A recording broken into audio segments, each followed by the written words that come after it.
mucho que ver en la asistencia. Y Héroes de Cavite tiene mucha capacidad de convocatoria, casi siempre está el salón lleno, y es porque lo que ofrecen vale la pena. Y ya los seguidores, los fieles seguidores, lo saben muy bien, y por eso están aquí cada día que vienen, ávidos de aquellas cosas nuevas importantes que se les va a contar. Y bueno, naturalmente, lo que importa aquí ahora más que nada es oírles a ellos. No obstante, sí voy a decir unas palabras del señor que tengo a mi derecha, don Miguel Ernesto García Gutiérrez. Es delegado de Madrid de la Asociación Héroes de Cavite, que ya hemos mencionado. Es licenciado en Ciencias Físicas por la Universidad Autónoma de Barcelona y diplomado en Ingeniería Nuclear por el Instituto de Estudios Nucleares de la antigua Junta de Energía Nuclear de España, hoy Centro de Investigación de Estudios Medioambientales. Sus últimos 35 años, antes de la jubilación, por quiero decir que está jubilado, trabajó como responsable y experto en el área de seguridad nuclear para instalaciones nucleares en España, Europa y Estados Unidos. En la actualidad se dedica al estudio de la divulgación de la historia de la cultura hispana y de la historia de su villa de adopción y el de Madrid. Bien, pues él es el que tiene la palabra para lo que nos quiere decir. Muchísimas gracias. Un saludo a todos presentes y a los que nos van a ver en diferido, porque se está grabando el acto. Quisiera decir unas breves palabras, como siempre lo hago en Wilson, por eso estoy también aquí, como delegado en Madrid de la Asociación Héroes de Cavite. Sí, ¿se escucha bien? ¿Se escucha así? Vale, ahora sí, ¿no? Mejor. Vale. Como estaba diciendo, pues, que unas breves palabras sobre la asociación. Quería remarcar el hecho de que la asociación es una iniciativa y un esfuerzo de trabajo de la sociedad civil organizada. La sociedad civil organizada, igual, su fin de esta asociación es promover la hispanidad, poniendo en valor el papel de España y la hispanidad en el mundo. Esto es su fin. Y hablando de la sociedad civil organizada, lo que pretendemos en un futuro, cuando tengamos suficiente masa crítica, es el que los políticos nos escuchen y podamos darles nuestra posición con respecto al tema de la hispanidad. Decirles que esto no es una utopía. Desde hace ya mucho tiempo en Europa las asociaciones civiles organizadas tienen fuerza, y me quiero referir con respecto a este tema, que el reconocimiento en Europa de las asociaciones civiles organizadas la tenemos en un dictamen de la Comunidad Europea de 1999, que dice el título del documento siguiente: el papel y la contribución de la sociedad civil organizada en la construcción europea. Es decir, sí, como asociaciones civiles organizadas podemos tener voz, no voto, pero sí voz para que nos escuchen.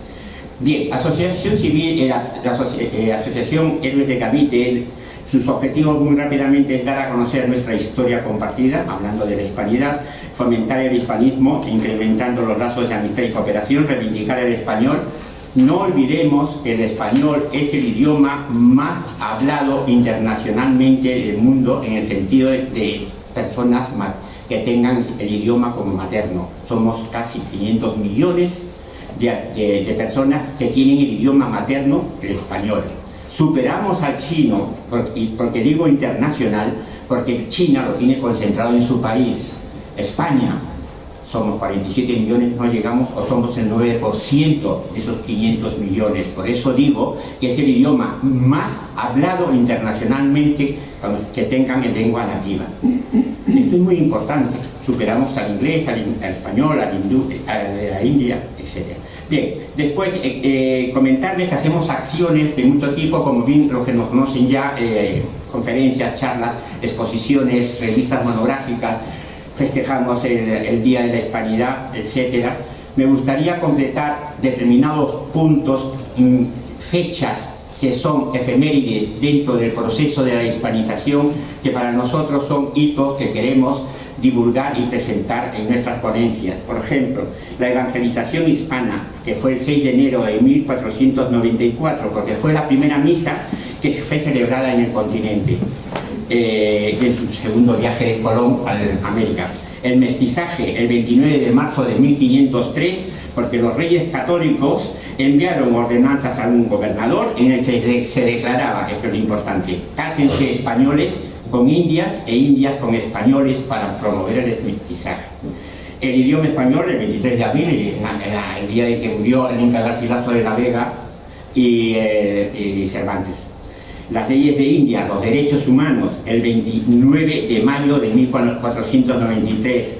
En ese día Colón es recibido por los reyes católicos y recibe por parte de la reina Isabel la siguiente: procura y haga el almirante que todos los que van y fueran en adelante traten muy bien y amorosamente a los dichos sitios, sin que les hagan enojo alguno, y si alguno no cumpliera, se aplique la ley con todos los poderes que Colón lleva para ello. Por último, el inicio del proceso de la hispanización del Sacro Imperio Romano, el 12 de octubre, como todos sabemos. Bien, me gustaría presentar, antes de darte la palabra para hacer la presentación, Andrés, simplemente decir algo que ha sucedido recientemente. Nosotros somos una asociación cultural apartidista, pero evidentemente defendemos el principio y el fin de esta asociación. Pues, ¿qué sucede? Que el 31 de diciembre en la cadena SER fue entrevistado el ministro de Cultura, el señor Ernest Urtasun. El señor ministro dijo, en sus declaraciones, apuntando a la revisión del pasado colonial a modo como el que se ha hecho en Bélgica.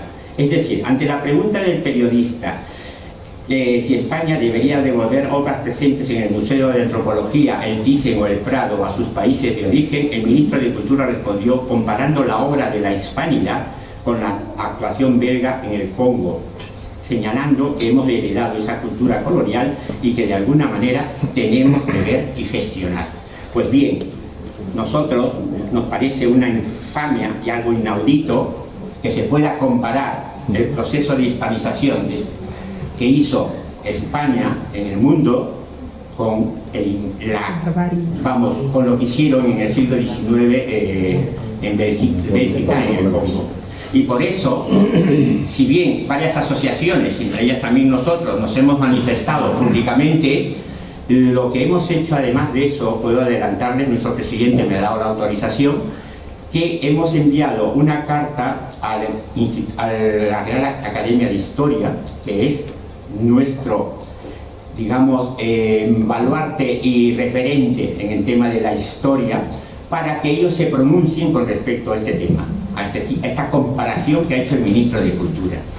Y lo hacemos en base a que su estatuto, su artículo 4 de la Real Academia de Historia, indica que es posible que cualquier persona o institución privada pueda solicitar a la Real Academia de Historia que se pronuncie en un tema histórico, siempre y cuando evidentemente la directiva de la Real Academia lo considere apropiado. Y ese es el motivo por que hemos enviado esa carta.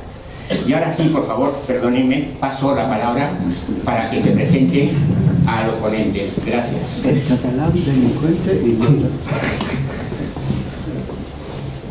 Y lo digo tranquilo porque no soy español. Muy bien, pues vamos a leer un brevísimo resumen de ambos currículum y empiezo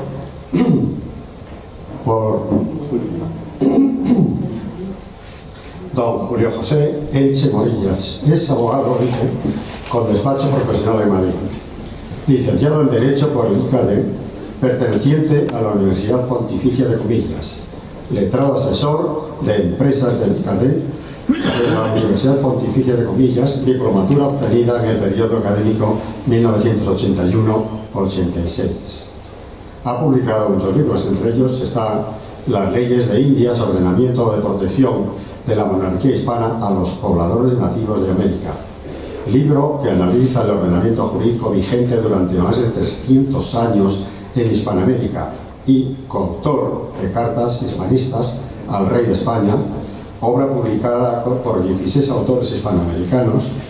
El libro presenta de forma sencilla y amena las verdades históricas de lo que fue la realidad de los 3 siglos de convivencia en los territorios americanos y peninsulares bajo la monarquía hispana.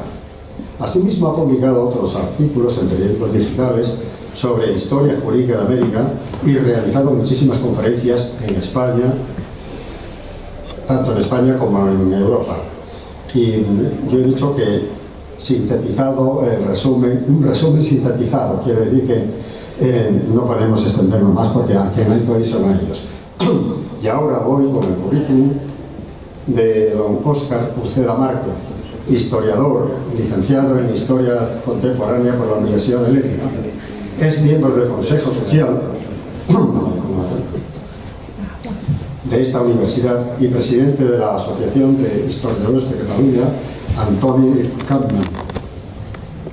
Es autor de diversos libros sobre historia, tanto como Cataluña, la historia que no fue, y singular vida de Claudio López Bru y varios artículos históricos. Conferenciante y colaborador con numerosas asociaciones culturales, medios y de comunicación y universidades.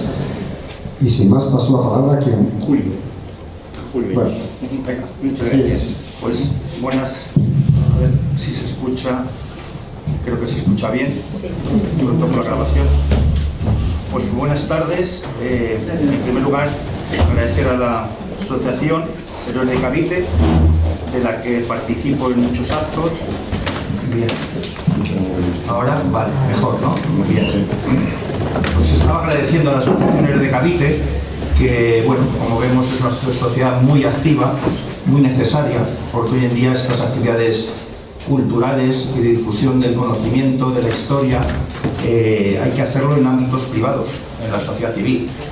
En el ámbito público no lo vamos a encontrar y en ámbitos universitarios, desgraciadamente, también está, por lo general, en bastantes casos, muy contaminado por temas políticos ideológicos. Yo, entrando ya en materia, voy a tratar 30 minutos. Yo quiero dejar más tiempo a Óscar Uceda porque su libro y su currículum es excelente y su libro es de mucha actualidad, ¿no? La Cataluña, la historia que no fue. Además creo que vamos a converger en un mensaje, ¿no? Que lo dejaré para el final, sobre el valor de la historia, la manipulación de la historia por el interés político. Es al final lo que creo que vamos a converger ambos. Y quería decir que yo iba a ser provocador en el título. Me lo pensé un poco y he optado por ser más riguroso.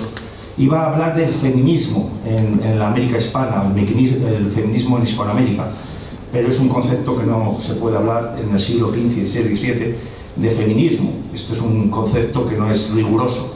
Por eso he ido un poco más a lo riguroso y hablar de la mujer en las leyes de Indias.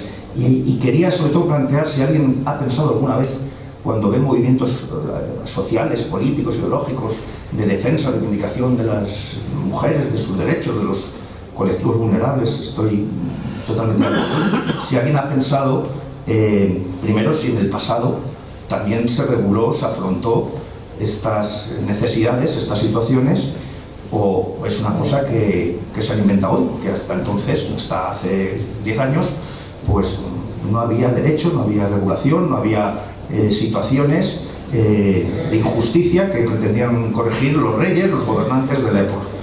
Obviamente todos sabemos que en el pasado se hicieron muchas cosas y bien en beneficio de sus reinos, de sus ciudadanos, de sus vasallos, de sus gentes. Bueno, quiero hablar unos minutitos, por cierto, quiero estar 30 minutos sin ninguna contemplación. Cuando queden 5 minutos hacer un gesto que yo quiero ajustarme lo posible al tiempo. Vamos a hablar de las leyes de Indias, o qué significa esto, porque hay que pensar que durante 330 años en el continente americano y 400 contando las islas del Caribe, hubo una legislación, hubo unas instituciones en América que funcionaron muy bien, hubo un desarrollo económico, hubo un periodo prolongadísimo de paz desde el siglo XVI, 1542, Tratado de Acobamba, hasta la emancipación de las naciones de América, empieza en 1810 hasta 1824 el Perú. Ahí hay 300 años de paz absoluta. Hay que preguntar cómo es posible, porque ese periodo de paz América no lo ha vivido, no lo está viviendo. O sea, Hispanoamérica en los 200 últimos años no ha vivido un periodo de paz que tuvo desde mediados del siglo XVI, desde el año 1540-42 hasta 1810. Habría que preguntarse por qué, por lo menos. Y tiene mucho que ver esto, las leyes de Indias. Las leyes de Indias, alguien puede pensar que son 4 leyes que se les ocurrieron allí a unos reyes, no. Son 7.000, que abarca todos los aspectos de regulación de la vida ordinaria, privada y pública de los ciudadanos, los vasallos de esos reinos. Los matrimonios, las herencias, los puertos, las universidades, los idiomas, los tributos, el servicio de correos, todo. Eso significa que allí hubo intención de hacer una labor civilizadora, una labor vertebradora de una sociedad, y alguien que va solamente a por el oro no se preocupa durante 300 años ni de hacer leyes, ni de hacer instituciones, ni de hacer sistemas de control a todos los servidores reales como había entonces, a todos. Había un sistema de control a posteriori que se llamaban juicios de residencia, que imaginen ustedes que a nuestros políticos de cualquier parte del mundo, al acabar su mandato, dijeran: ahora pasa usted a un juicio de residencia que con denuncia de cualquier persona, por hechos que conociera incluso de oídas, usted va a tener que rendir cuentas. Imagínense que eso existiese ahora. Pues eso existía entonces. En América existía. Esto tiene una importancia, como quiero decir, extraordinaria, porque estamos hablando de un ordenamiento jurídico eficaz que perdura 4 siglos en las Islas del Caribe, 3 siglos, algo más, en el continente americano, y como digo, tiene mucho que ver con la situación que tuvo ese continente hasta el siglo XIX. 2 coletazos, porque yo hoy en media hora puedo poco más que dar unas pinceladas, ¿no? Finalidades de las leyes, el espíritu de las leyes. La primera ley de la recopilación de las leyes de Indias, la recopilación es las leyes que hubo de 1493 a 1680, y luego hubo una novísima recopilación hasta 1805. Aquí hay que pensar que hay un elemento que se borra. No sé por qué se borra, porque si lo borramos no entendemos nada de la historia y de esta historia, que es la religión, la religiosidad y la fe católica. Si uno no entiende que los reyes entonces creían a pies juntillas en que iban a rendir ante Dios cuentas, lo creían firmemente, algunos lo creemos, pero es que hasta mi abuela, todo el mundo o mucha gente lo creía, que tenían que rendir cuentas ante Dios y que todo lo que hicieran debía regirse por unos parámetros de orden moral y religioso, pues no vamos a entender ni la historia, ni las leyes, ni la política, ni las guerras, no vamos a entender nada. Y la primera ley de orden material, porque el orden cronológico es otra, que presenta el citado Miguel Ernesto, que me ha venido muy a cuento, de Isabel la Católica, pues la finalidad es, como dice, evangelizar. O sea, por supuesto que si había oro, se sacaba oro, pero había obligaciones y había una finalidad primordial. Y dice la primera ley, por orden material, que, resumidamente, dice Carlos V, Dios nuestro Señor, por su infinita misericordia y bondad, ha servido de darnos, sin merecimiento nuestro, tan grande parte de señorío de este mundo. Es decir, creían que Isabel la Católica, que la providencia había puesto a España en el camino de un continente que era desconocido, y que eso era una voluntad de Dios de salvar esas almas y de evangelizar. Y como dice aquí, dice, y teniéndonos nosotros como más obligados que ningún otro príncipe. O sea, esto era como pensaban los reyes españoles. Y en la gloria de su santo nombre, para que todos universalmente gocen y admiren el beneficio de la redención por la sangre de Cristo. Esta es la finalidad primordial. Y Colón, en su diario, que bueno, fue un diario que luego publicó Bartolomé de las Casas y luego otro su hijo, también lo dice. Dice, bueno, nosotros estamos aquí y sabemos que nuestra principal obligación es traer la fe a estas almas, porque Dios nos ha elegido. Había una teoría de la causalidad, que es todo lo que nos pasaba en la vida era voluntad de Dios. La causalidad inmediata, es decir, si yo voy mañana a Portugal y allí me atropella un coche, había la creencia casi unánime de que eso era voluntad de Dios, y todo era voluntad de Dios, y el encontrarse en el continente fue, o creían que era voluntad de Dios. Por cierto, podemos hablar de descubrimientos sin ofender a nadie, que la gente ahora lo quieren revisar todo, ¿no? O cuestionar todo. Descubrimiento quiere decir quitar la cobertura. O sea, el continente estaba cubierto, tanto para ellos como para nosotros. O sea, el descubrir no es una palabra ofensiva ni molesta, es quitar el velo, destapar. Con lo cual es una terminología que ellos dicen, algunos dicen, no, es que nosotros ya existíamos. Claro, si eso no lo discute nadie. La ley de la gravedad también existía, y fue Newton que hizo una teoría y dijo, bueno, pues la fuerza de la gravedad atrae un objeto más pequeño a un objeto más grande, o al centro de la Tierra, ¿no? En fin, religiosidad, voluntad de evangelizar. Y luego el siguiente, a ver, ya me lo ha dicho Miguel Ernesto, me ha venido muy bien, con lo cual, vale.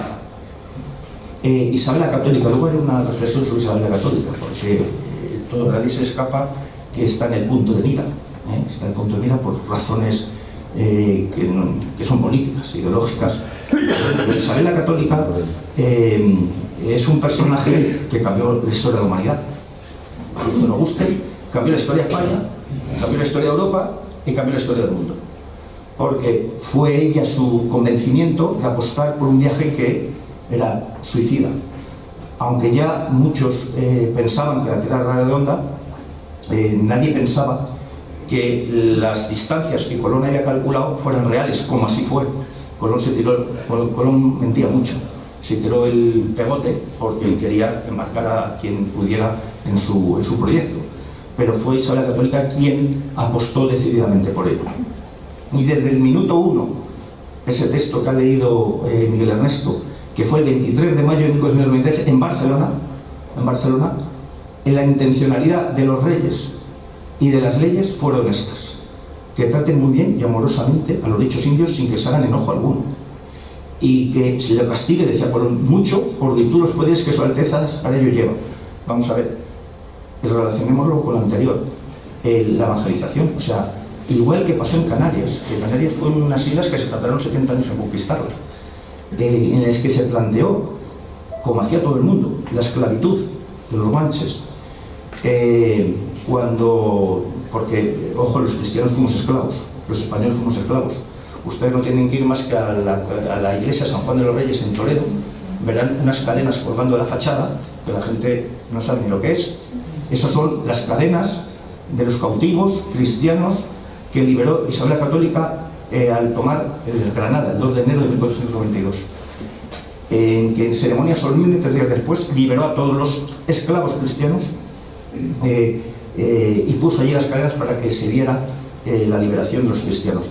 La esclavitud no es más que un régimen de propiedad de un hombre sobre otro hombre, igual que uno tiene una silla, un caballo, tiene otro hombre. Los indios tuvieron esclavos indios, y los indios tuvieron esclavos españoles, entre ellos Jerónimo Aguilar, el intérprete o traductor de Hernán Cortés. O sea que hacer esclavos, eso era lo normal. Cuando llega Isabel la Católica y conquista la tierra de Guanches, Canarias, su confesor, Deza, el padre Deza, le dice, Majestad, no podemos hacer esclavos a quienes vamos a evangelizar. Y ese es el motivo porque en América, Isabel la Católica dice, luego están quienes incumplen las leyes, claro, como hoy. Hoy se incumplen las leyes del narcotráfico, se incumplen las leyes de protección laboral, se incumplen las leyes de la Hacienda. Yo soy abogado, si quieren les cuento todas las leyes que se incumplen. Pero en España, en Perú, en Estados Unidos y en Colombia, por supuesto.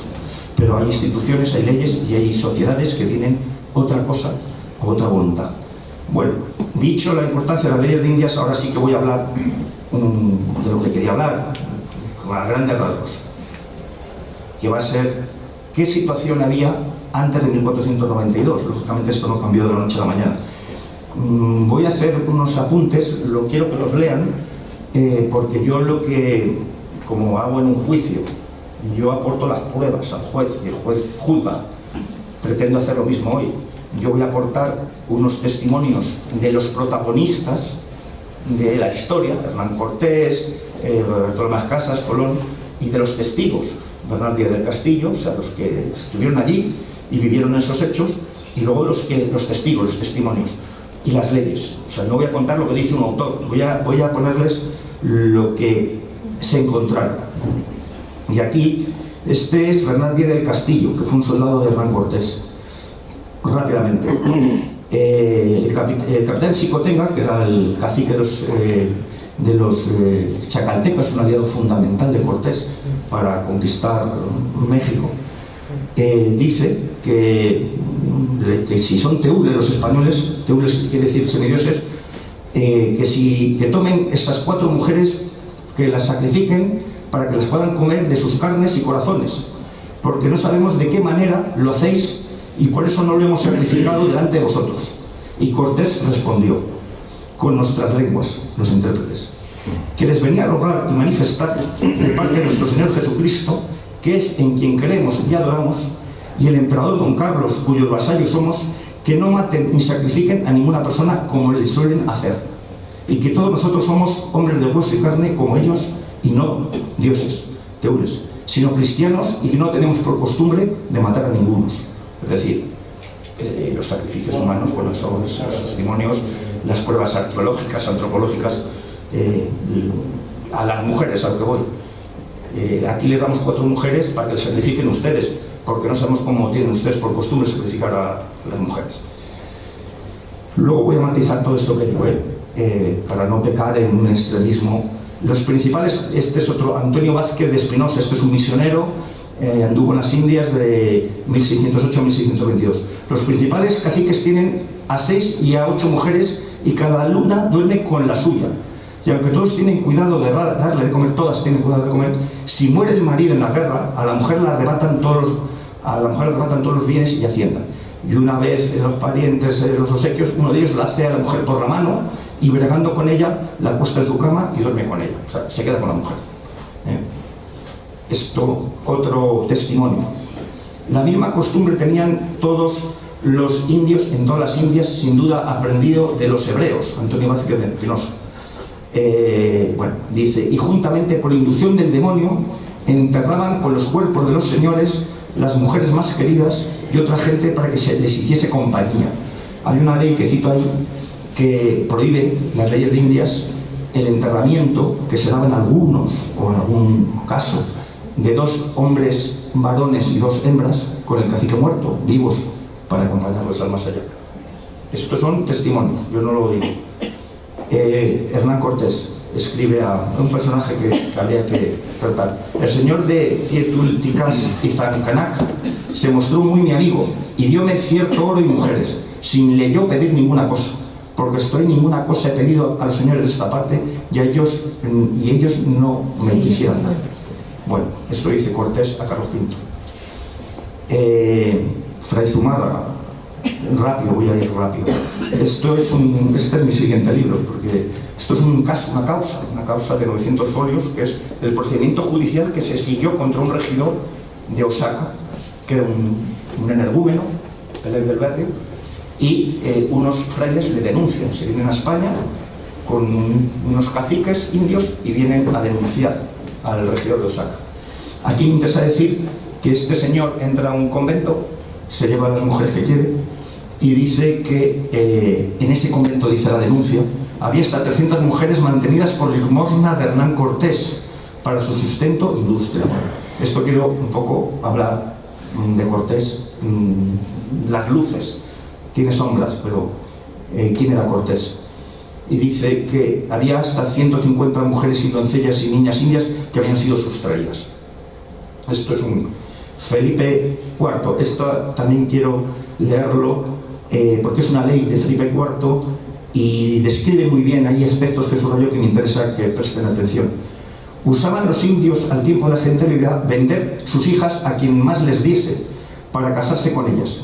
Y porque no es justo permitir en la cristiandad tan pernicioso abuso contra el servicio de Dios, pues no se contraen los matrimonios con libertad, por hacer las indias la voluntad de sus padres, y los maridos las tratan como esclavas, faltando al amor y lealtad al matrimonio, y viviendo en perpetuo aborrecimiento, con inquietud de los pueblos, ordenamos y mandamos que ningún indio ni india reciba con alguna, en mucha o poca cantidad, ni en servicio ni en otro género de paga, en especie del indio que se hubiese de casar con su hija, so pena de 50 azotes, y de quedar inhábil de tener oficio de la República.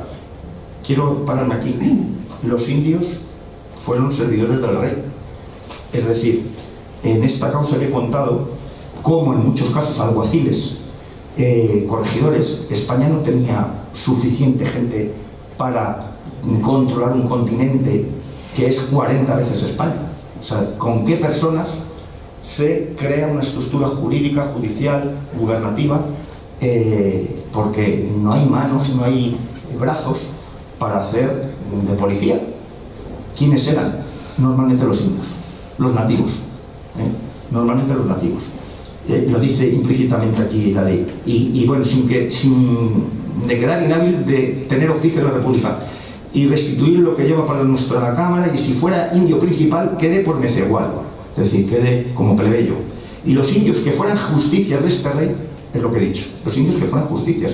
Esta causa que he contado del regidor de Osaka, el regidor de Osaka que le encarcelan y muere en la cárcel, engrilletado a la pared sin poder moverse, se queja al rey de que hay 200 indios que le vigilan y que no le dejan ni ver a los familiares.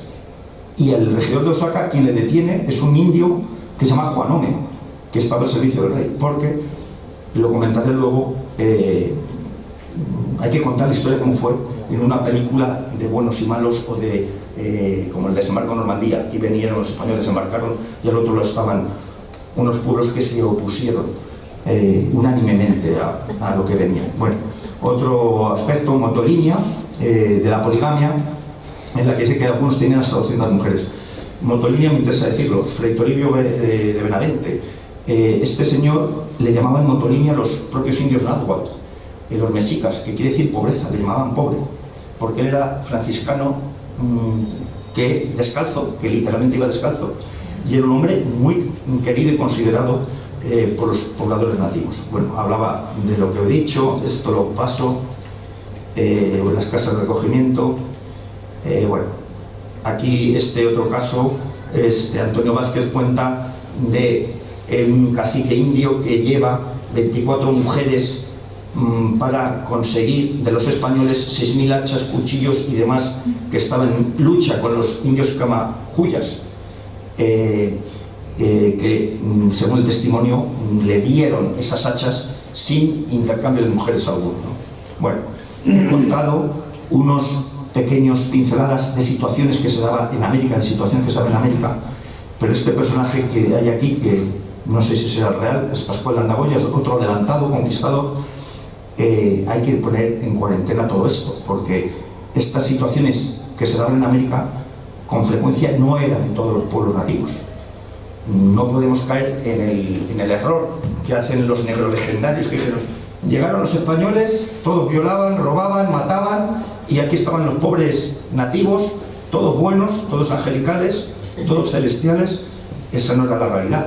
En América, en el continente, decía Pascual Nagoya, este personaje, que había pueblos que desconocían la existencia de otro pueblo a 25 leguas de distancia. Es decir, de aquí a Villalba no sabían algunos pueblos nativos que existían otros pueblos diferentes.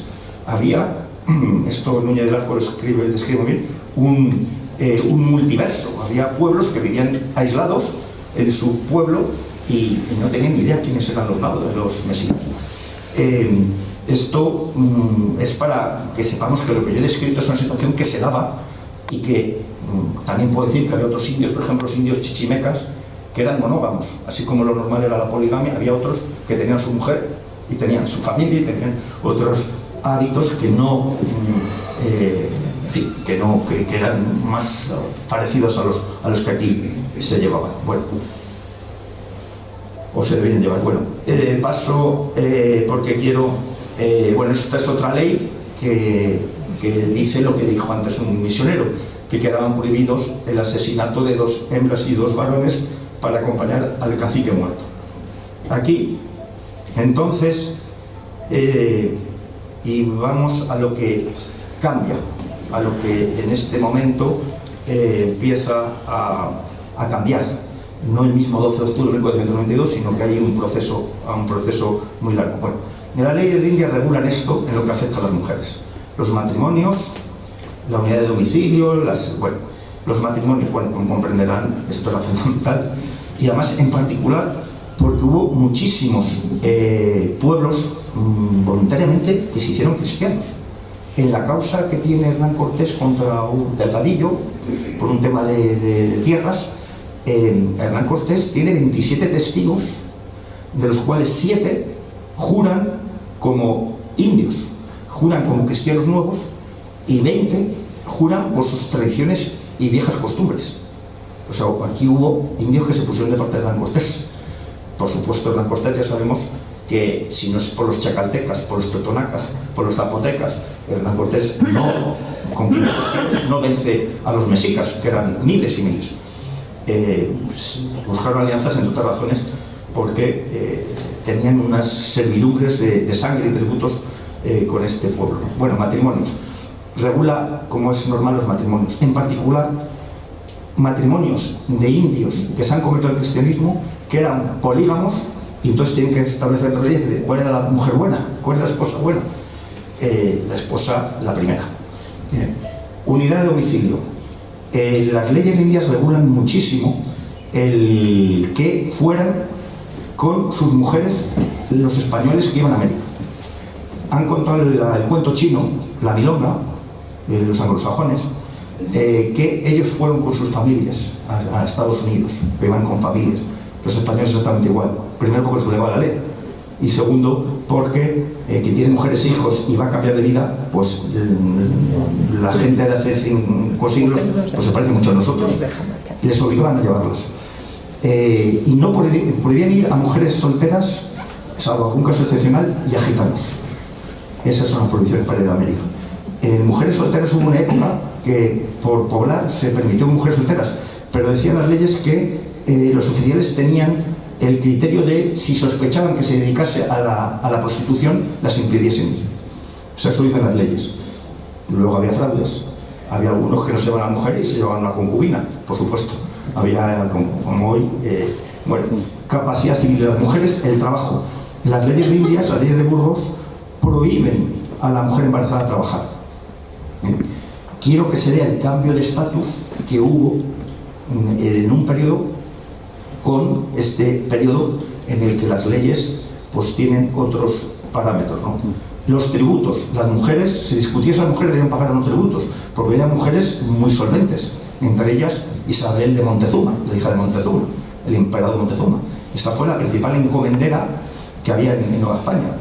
Y si debían pagar o no las mujeres, en Nueva España pagaban la mitad que los hombres, y en Perú no pagaban, por razón, dice la ley, de la flaqueza de su sexo. Como eran más débiles, no pagaban impuestos. En fin, lógicamente, este esquema mental del siglo XXI no es el nuestro, pero quiero que se vean las diferencias que había de trato a las mujeres en un periodo. Se regulan los honores y preeminencias, las mujeres ocupaban lugares honoríficos, eso sí, diferente al hombre, un lugar más secundario. Viudedad, mercedes y socorros de las mujeres que habían ido casadas sin perdieron el marido allí. Las leyes decían que podían volver a España sin pagar pasaje. Cargos públicos, hubo mujeres significadas, encomiendas y cacicazgos. El cacicazgo fue una institución que fue la clave por la cual encajó España en América. Y es que prácticamente se mantuvo los núcleos de población y las normas y las costumbres de los pueblos indígenas se mantuvieron porque los españoles se dedicaron a hacer ciudades nuevas, hacer otro tipo de hábitat, y luego surgió la relación del comercio. Decía Lewis Hanke, que fue un profesor de historia norteamericano, presidente de la Academia de Historia de Estados Unidos, que el error de España es haber vendido la mal llamada conquista de América como una invasión, un acto militar. Dice, porque la verdadera imagen de los españoles era sentados, organizando ciudades, escribanos, arquitectos, frailes, autoridades, porque fundaron 790 ciudades, 500 el primer siglo. Todo eso, por supuesto, tenía su legislación. Y esa es la verdadera imagen de la que debía quedarse. Por cierto, muchas ciudades de esos, algunas son patrimonio de la humanidad. Inglaterra no dejó ninguna en sus antiguos territorios.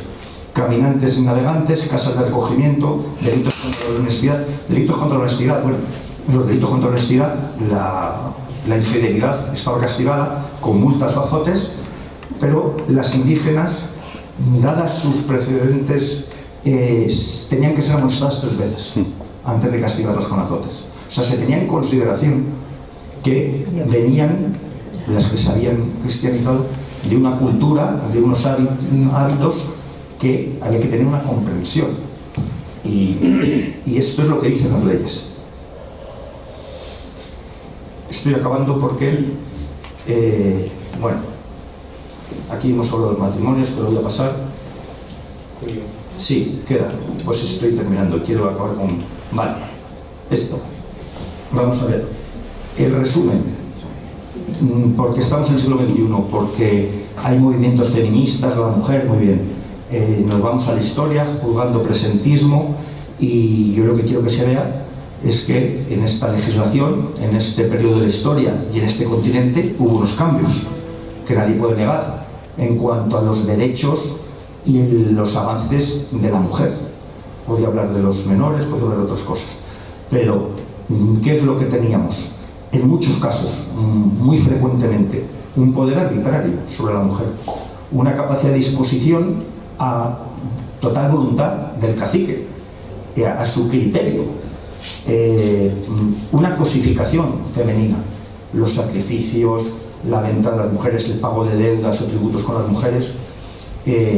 La mujer era un objeto, y yo no lo diré, lo decía Vasconcelos, que fue un candidato a presidente de México, que escribió un libro llamado La Raza Cósmica, que decía que las mujeres eran mercancías. Y pasamos de esa situación a una situación que las mujeres son sujetos de derecho. Son seres protegidos que se deben tutelar, y en particular se procuraba, no he hablado de las casas de recogimiento, pero bueno, aquellas mujeres indias que, pensando siempre en su integridad moral y física, se pretendía acoger en casas de recogimiento, que ya ahora no me da tiempo a hablar de lo que era eso. Y la filosofía es sujeto de derecho y tutela como sujeto vulnerable. Estos personajes que están aquí, Vasconcelos, lo acabo de citar, decía que las mujeres eran mercancías. Y dijo algo más, yo no me atrevería a decir tanto, pero este señor dijo que era mexicano, que España no destruyó nada antes de Colón, porque en México no había nada que conservar. Este señor hizo un libro llamado La Raza Cósmica, que habla de que se ha creado una nueva raza, que es el mestizaje, que solo se da en Hispanoamérica. En Estados Unidos no busquen nativos porque no dejaron ni uno. En Indonesia, colonia holandesa, no busquen mestizos porque los holandeses no se mezclaron con los indonesas.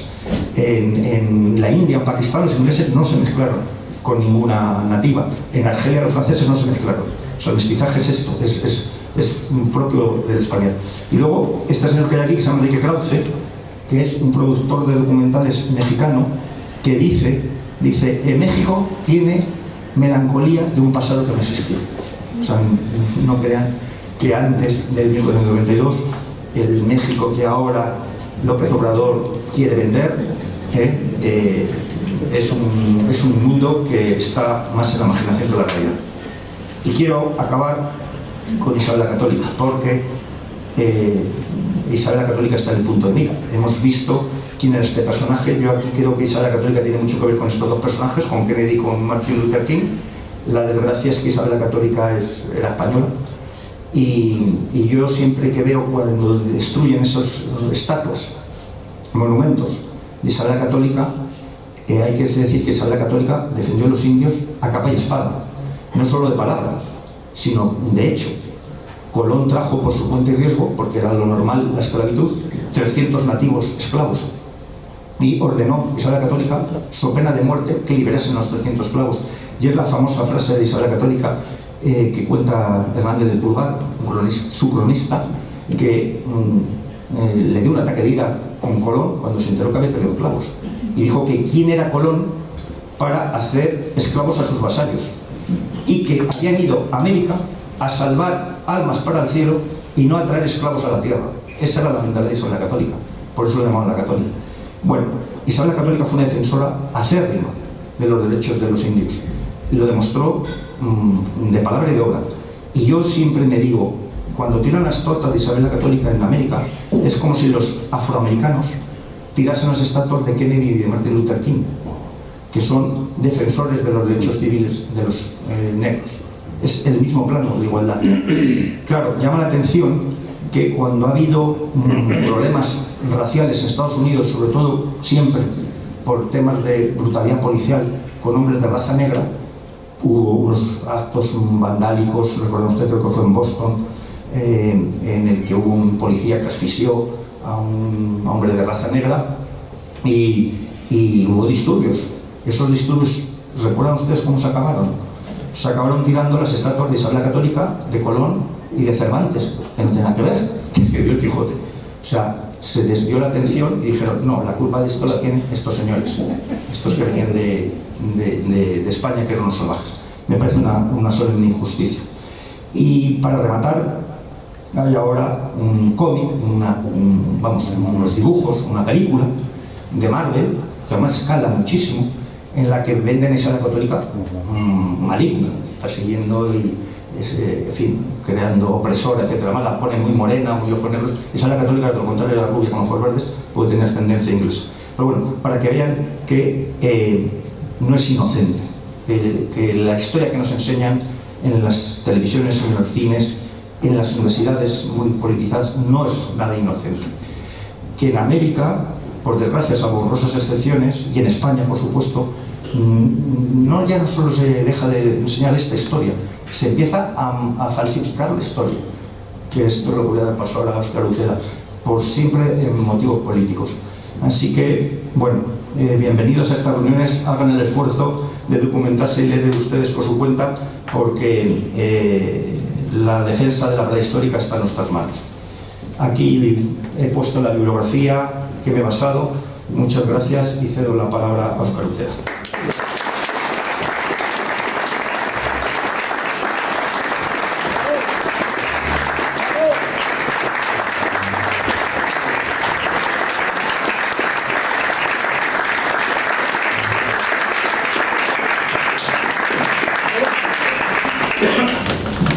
Las preguntas serán al final, cuando termine Óscar Uceda su ponencia. Entonces, por favor, ahí ya haremos las preguntas a los ponentes.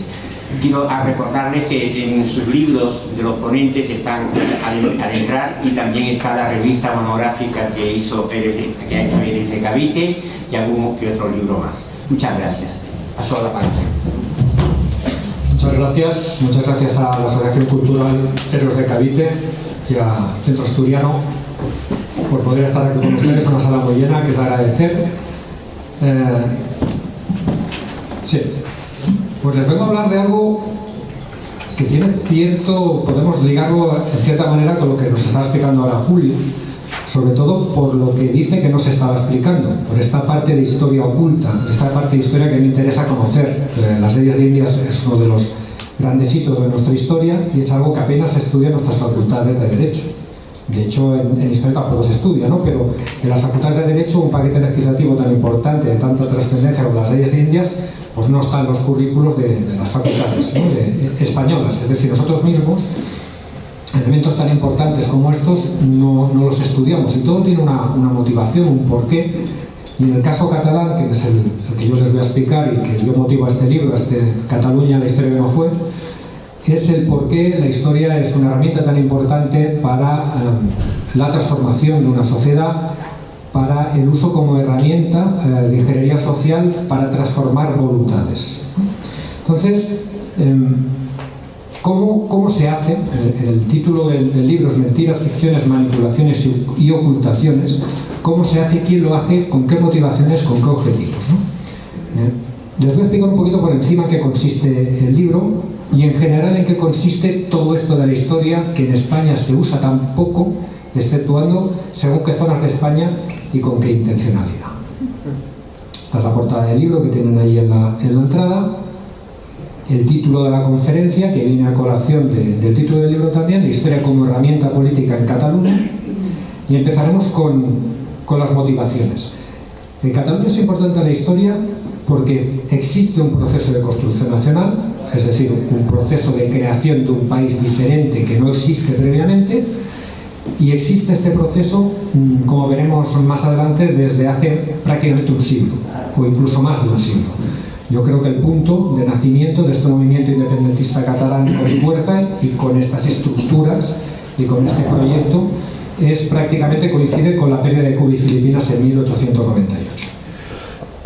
Todo proceso de construcción nacional como el catalán, y el catalán es un modelo tradicional de los surgidos en el siglo XIX, tiene como característica fundamental en que se cimientan en la historia y se construyen con un pilar fundamental que es la lengua. En el caso catalán también cumple estas premisas de que necesitan de la historia, del control de la historia, del control del relato del pasado, para plantar, para cimentarse, y se construye sobre esa lengua, en este caso la lengua catalana, y la historia catalana en el caso de la historia.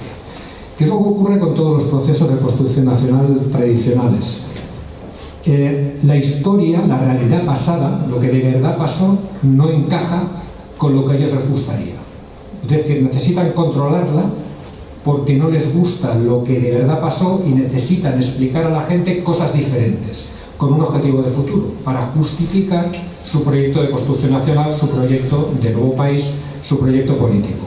Para eso es tan importante, por eso es tan importante en Cataluña el control de todos los mecanismos que sirvan para comunicar en la historia, desde la educación a la comunicación.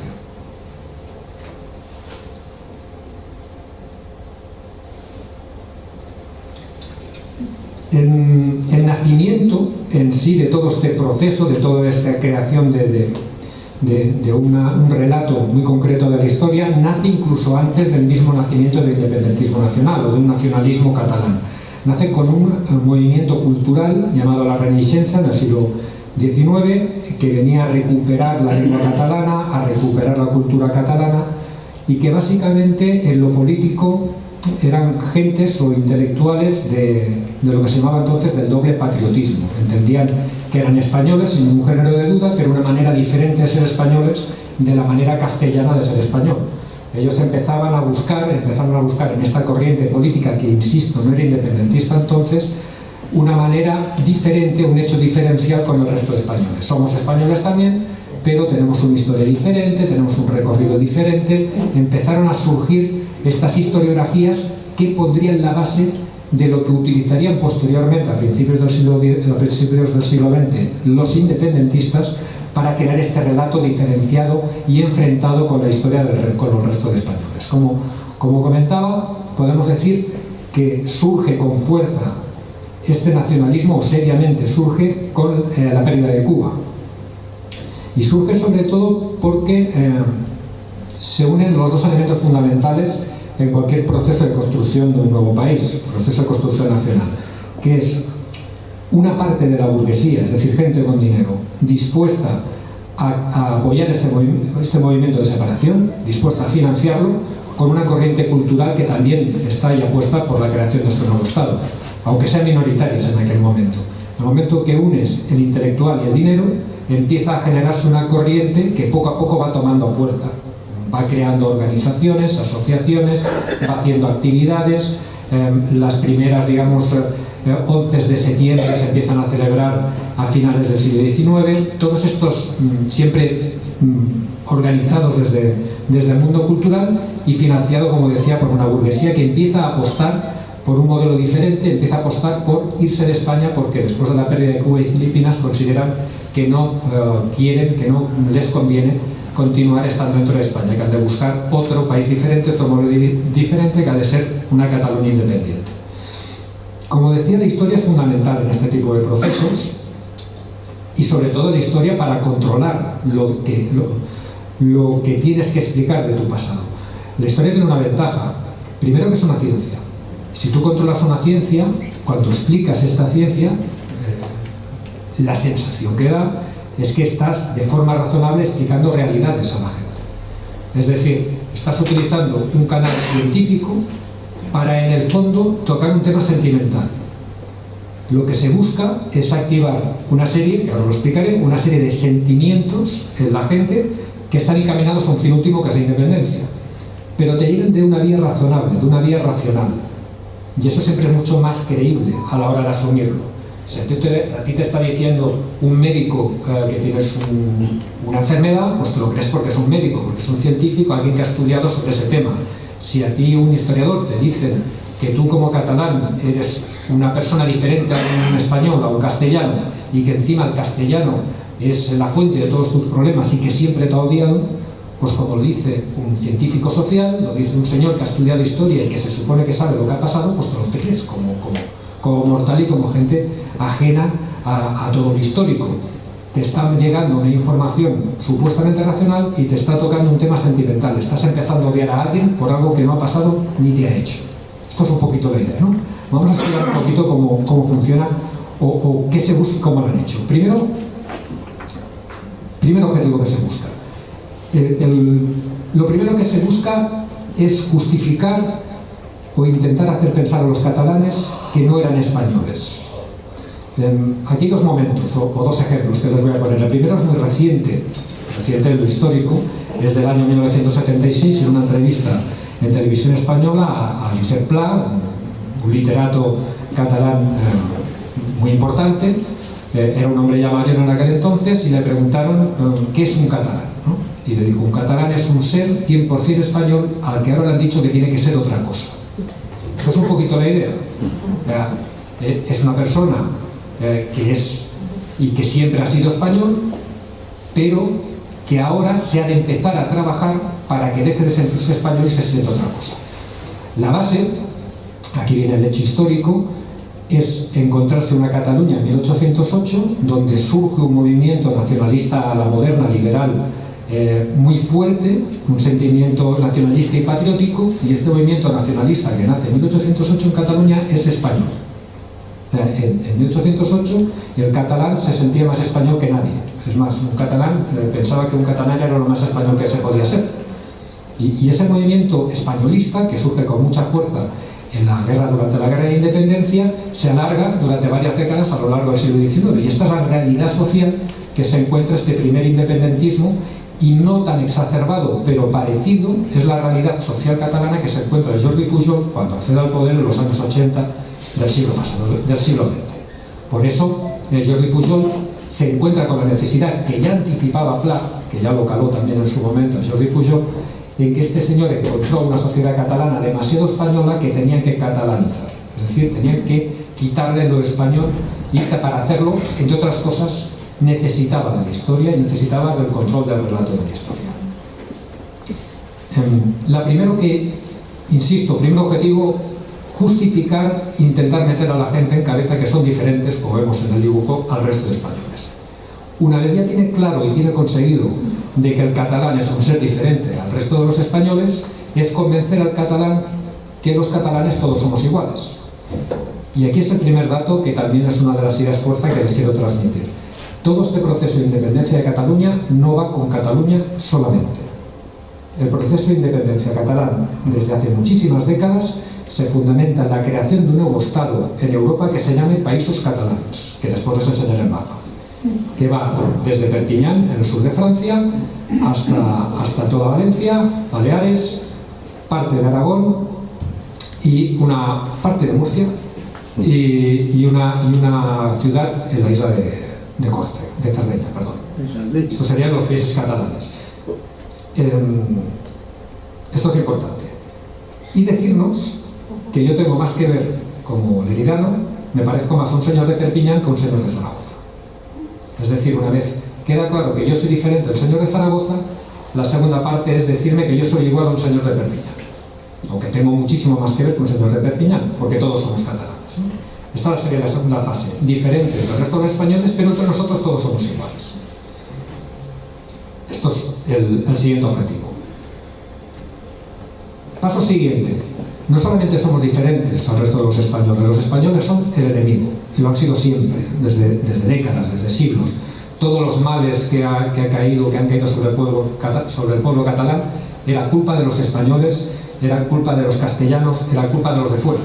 Todo lo malo siempre ha sido culpa de los de fuera. Es generar en el catalán un sentimiento, como decía antes, de odio hacia el resto de los españoles, justificado en cosas que pasaron hace muchos siglos, porque lo dicen historiadores.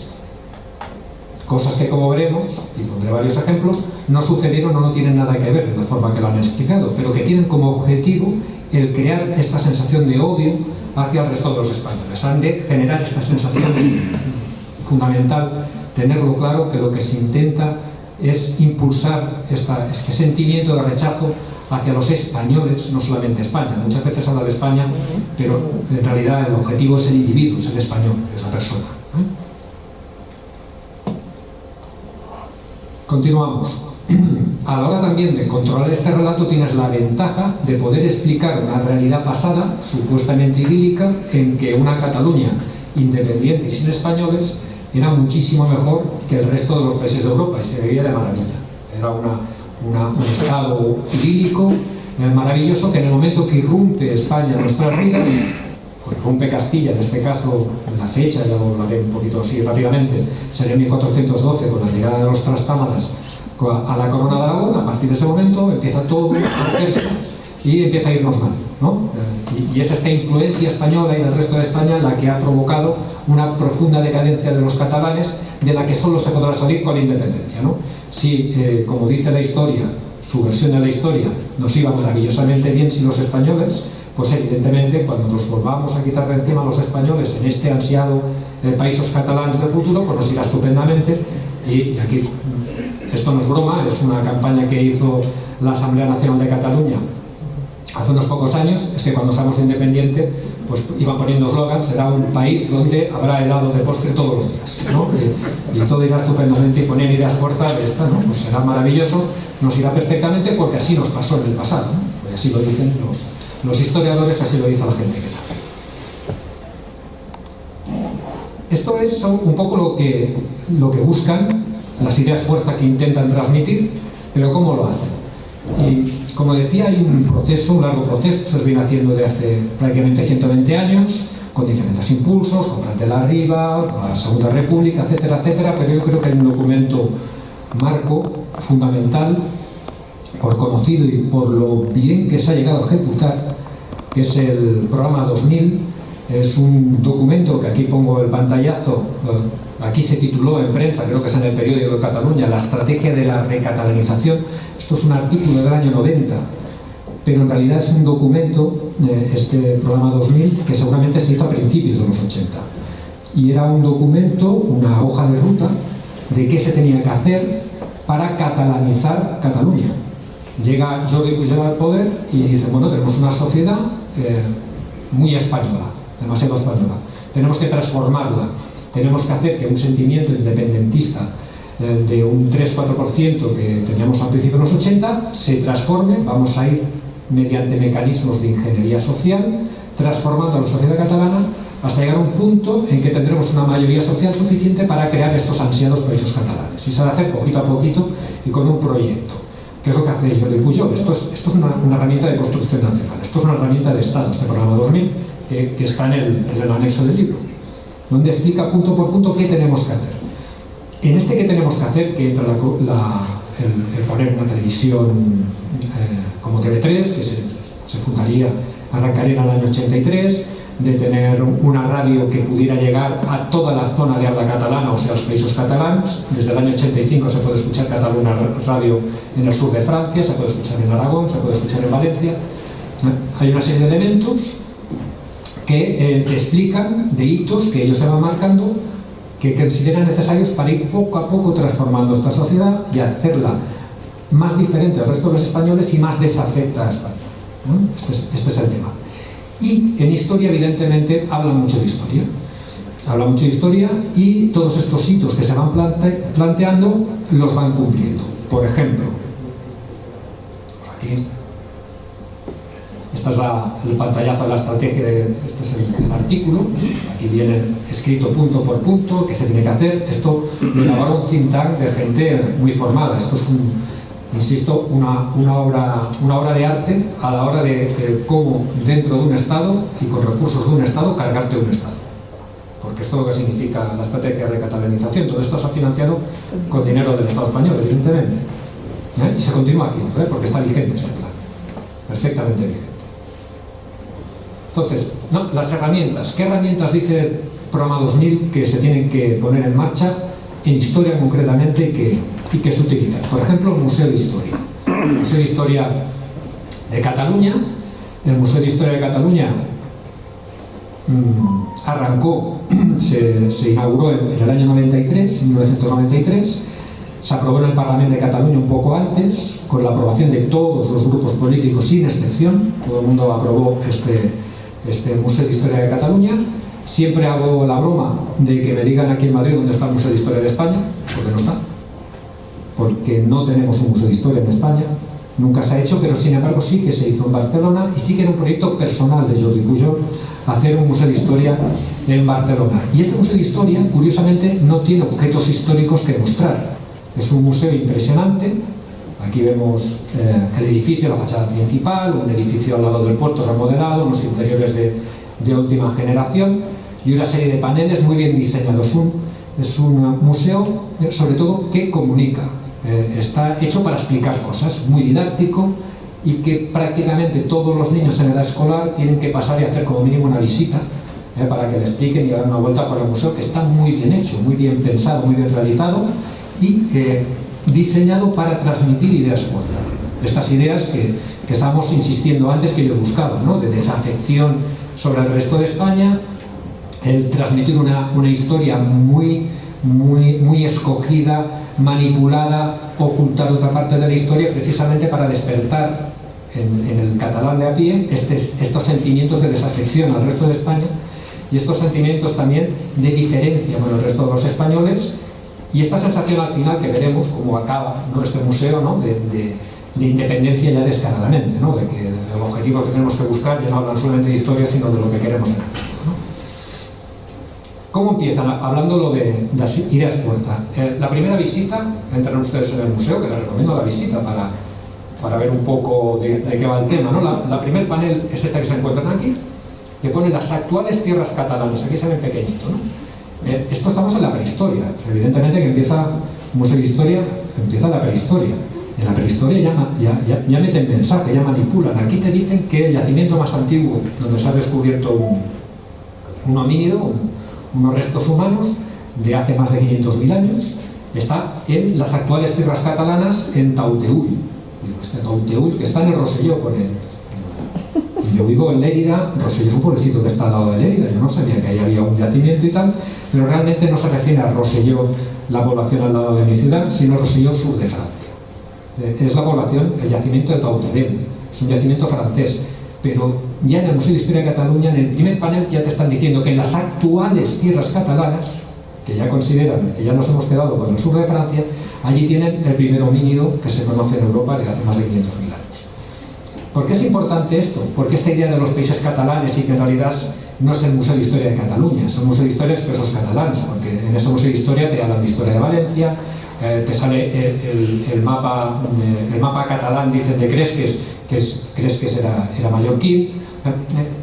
Todo ese museo está, desde el principio hasta el final, tienes la sensación de que Cataluña es una cosa que en realidad son los países catalanes, que abarca todo este escenario que ven aquí. Este es el mapa de los países catalanes y este es el señor del tiempo de TV3. Desde el año 83 en Cataluña nos dan el tiempo. Yo no sé qué tiempo hace en Zaragoza, pero sé qué tiempo hace en Rosellón, en Perpiñán. Porque el otro día, de hecho, la semana pasada, dijeron a Casa Nostra, y se refería a Perpiñán, hacía tal, no sé si estaban a tantos grados, decían a Casa Nostra, ¿no? La idea, de forma machacona, a mediodía y por la noche, te ponen este mapa como mapa de Cataluña. Y te dan el tiempo de todo este territorio. Todo esto no se hace por casualidad, todo forma parte de este plan, este proyecto, esta idea de ir metiendo en mente, ir acostumbrando a los catalanes de que en realidad la realidad es que no existe y no ha existido nunca, que son los países catalanes. Este concepto de países catalanes lo inventa un valenciano, Fuster, en 1962. Era un concepto nuevo, no ha existido jamás como país, pero virtualmente desde hace 30 años lo vemos cada día en televisión. Y para acabar con lo del museo, en el año 18, este es la cuenta de Twitter oficial del Museo de Historia de Cataluña. Se dedicaron a recoger pues, urnas de estas de tuppers que se dedicaron a hacer el referéndum del 1 de octubre, tacitas de estas con propaganda de los presos políticos, y los museos, no solamente el Museo de Historia de Cataluña, sino la mayoría de los museos catalanes, culturales, dependientes de la Generalitat de Cataluña, se dedican a hacer exposiciones de carácter político en favor de la independencia de Cataluña desde el año 17 prácticamente, sino un poquito antes, ya de forma descarada, ¿no? O sea, ese es el objetivo final. Aquí lo he cerrado un poco para que se vea el recorrido y por qué lo hacen, por qué lo buscan. Hay otro tema importante también en la visión de la historia de Cataluña que busca que es evidente también en un nacionalismo, porque es un nacionalismo además decimonónico, a la antigua, y por tanto es suprematista. Es decir, somos mejor que nadie, somos los mejores y tenemos que buscar siempre referentes a la historia, que somos los mejores ya no solamente del resto de la península ibérica, sino de Europa y del mundo. Entonces, en esta obsesión por demostrar que somos mejores, se hacen campañas ahistóricas que realmente no tienen justificación, pero que, por ejemplo, una de las primeras obras de Pujol fue hacer los actos del milenario de Cataluña en 1988. Y se hicieron exposiciones, hizo este monumento. Lo explico en el libro. El libro ya es una recopilación de historias de este tipo, ¿no? Por ejemplo, no existe la primera vez que se escribe la palabra Cataluña en un texto es del siglo XII. ¿Y cómo puede ser que estemos hablando de 1988 como nacimiento de Cataluña cuando no tenía ni nombre? O sea, se pasó 300 años, este supuesto Estado que no existía, evidentemente, en el año 988, sin nombre, ¿no? Pero, sobre todo se hizo para contrarrestar que estaba a punto de venir el quinto centenario del descubrimiento de América. En Cataluña se quiso hacer 4 años antes, pues lo del milenario para ser más de lo que estaba por venir, que era lo del quinto centenario. Entonces, pero bueno, aquí tenemos uno de los ejemplos.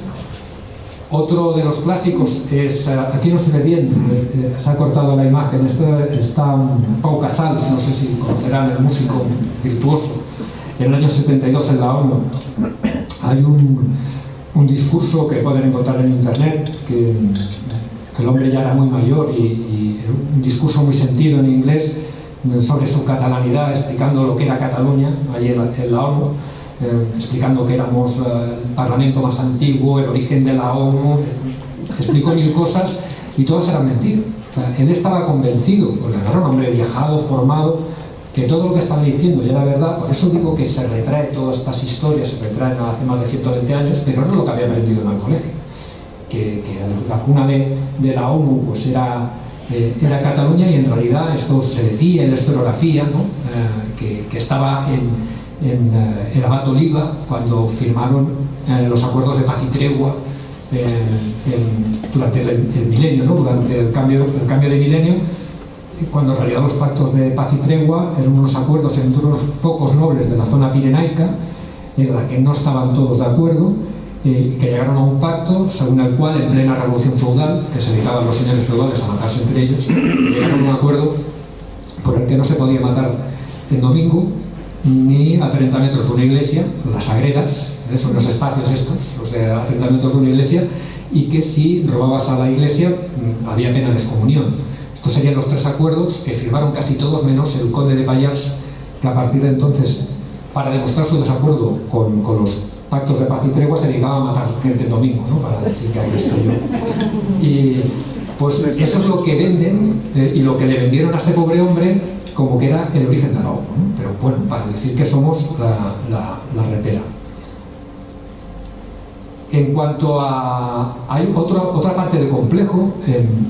Dentro del mundo de la historiografía catalana se supone que el pasado antes de la Unión de Reinos nos iba muy bien, la Edad Media, por eso se idealiza la Edad Media catalana, y tenemos un problema con nuestra Edad Media, ya que el estado en el que vivíamos los catalanes en la Edad Media se llamaba Corona de Aragón. Es claro, esto es un problema. Como éramos una superpotencia, éramos maravillosos y nos llamábamos Aragón. Pues esto se soluciona, año creo que era 1872, Antonio de Bofarull y Brocá escribe un libro que es La Corona Catalano-Aragonesa, ¿no? La Confederación Catalano-Aragonesa. Pues este término de reino o corona catalano-aragonesa, que no existió, que se inventa en el siglo XIX, hoy en día está en los libros de historia. Y es lo que se enseña en los libros de historia.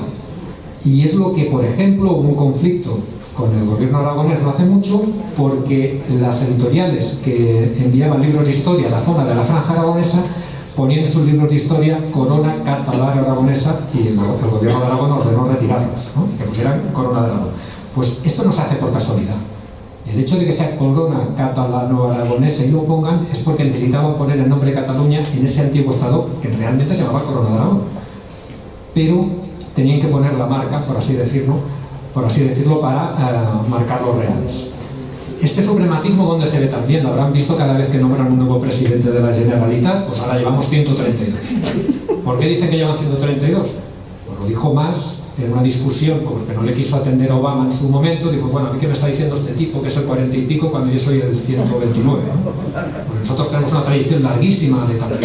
No tiene nada que ver la Diputación del General de la Edad Media de 1359 con la Generalitat de Cataluña, que además la nueva nace con la República, y la ocurrencia de que se llama la Generalitat viene de un malagueño, que en el follón que se montó cuando Macià proclamó la República Catalana para salir del entuerto y darle un nombre a este nuevo gobierno autonómico, que no tenía nada que ver con la Diputación del General medieval, que era una institución sobre todo de recaudación y nobiliaria de nobleza. Pues dijeron, pues aprovechamos el antiguo nombre de la Diputación del General, la Generalidad, para poner el nombre al nuevo gobierno autonómico. Pero no tiene nada que ver, pero se han aprovechado para buscarle un origen histórico en los antiguos diputados eclesiásticos, porque tenían que ser curas, que eran los que ocupaban el sitio preeminente en la antigua Diputación del General, que era un organismo de representación permanente de las cortes medievales, una cosa completamente diferente. Pero, bueno, ahí también para vacilar, para decir que tenemos la democracia más antigua del mundo. Esto también es otro ejemplo, que lo explico con más detalle en el libro, que sale muchísimo en internet, unos fueros de Cataluña, que hay una serie de articulado que es prácticamente un calco de la Constitución española actual o de las constituciones modernas, y que es un invento del siglo XIX. Las constituciones reales catalanes, que se llamaban constituciones, los antiguos fueros catalanes, eran medievales y carcas, o sea, típica legislación medieval, que habla de un tipo de derechos que nada tienen que ver. Otro ejemplo también en lo físico, cómo podía ser que Barcelona, siendo la gran potencia, la gran capital de la superpotencia medieval, mercantil, poderosa del Mediterráneo, pues no tuviera un barrio gótico. Pues en el barrio gótico de Barcelona, la mayoría está construida a finales del siglo XIX y se acabó de construir en torno a 1960. Este arco famoso, que ven el arco del obispo, hay una postal de los años 30 que dice, sale la imagen y dice, visión o vista del antiguo puente del obispo. Me parece que se acabó unos 3 o 4 años antes. Es una construcción completamente nueva. No tiene ni 100 años aún. Buena parte de la reconstrucción que se hizo del barrio gótico, como explico en el libro, pues es una reconstrucción, es un neogótico. La fachada de la Catedral de Barcelona nunca se acabó durante la época medieval porque se quedaron sin dinero, y la acabó pagando de su bolsillo el banquero Girona a finales del siglo XIX, principios del siglo XX. Toda esta fachada fantástica que ustedes pueden ver es nueva, es de nueva construcción. Vamos a la parte, digamos, más sentimental. Una vez decíamos que somos mejores, somos diferentes y todas estas cosas, tenemos que odiarlos. Si nos queremos separar, nos tienen que caer mal. O sea, después de 500 años de convivencia con un colectivo, no puedes decir ahora que te quieres ir si te llevas fantásticamente bien, tienes que odiarlo. Entonces, ¿qué herramientas se utilizan para odiar? Esta es la más divertida. También sale en el programa 2000, también se aprueba a principios de los 90, que es el himno nacional de Cataluña, se llama así, el himno nacional, con el Segadors. El Segadors recoge o es una canción, teóricamente, una canción antigua de la Guerra de los Segadores de 1640 a 1659, Y aquella en su momento, cuando se lanzó y empezó a poner de moda a principios del siglo XX, y en la letra esta actual, que la hace Guañabense en el año 1899, realmente es cuando escribe la letra actual del Segadors, por su contenido hispanófobo. El contenido de la letra actual del himno de Cataluña es marcadamente hispanófoba. No sé si la conocen, se lo digo en español, pero una de las estrofas dice: echemos atrás a esta gente tan ufana y tan soberbia, son los españoles, buen golpe de hoz.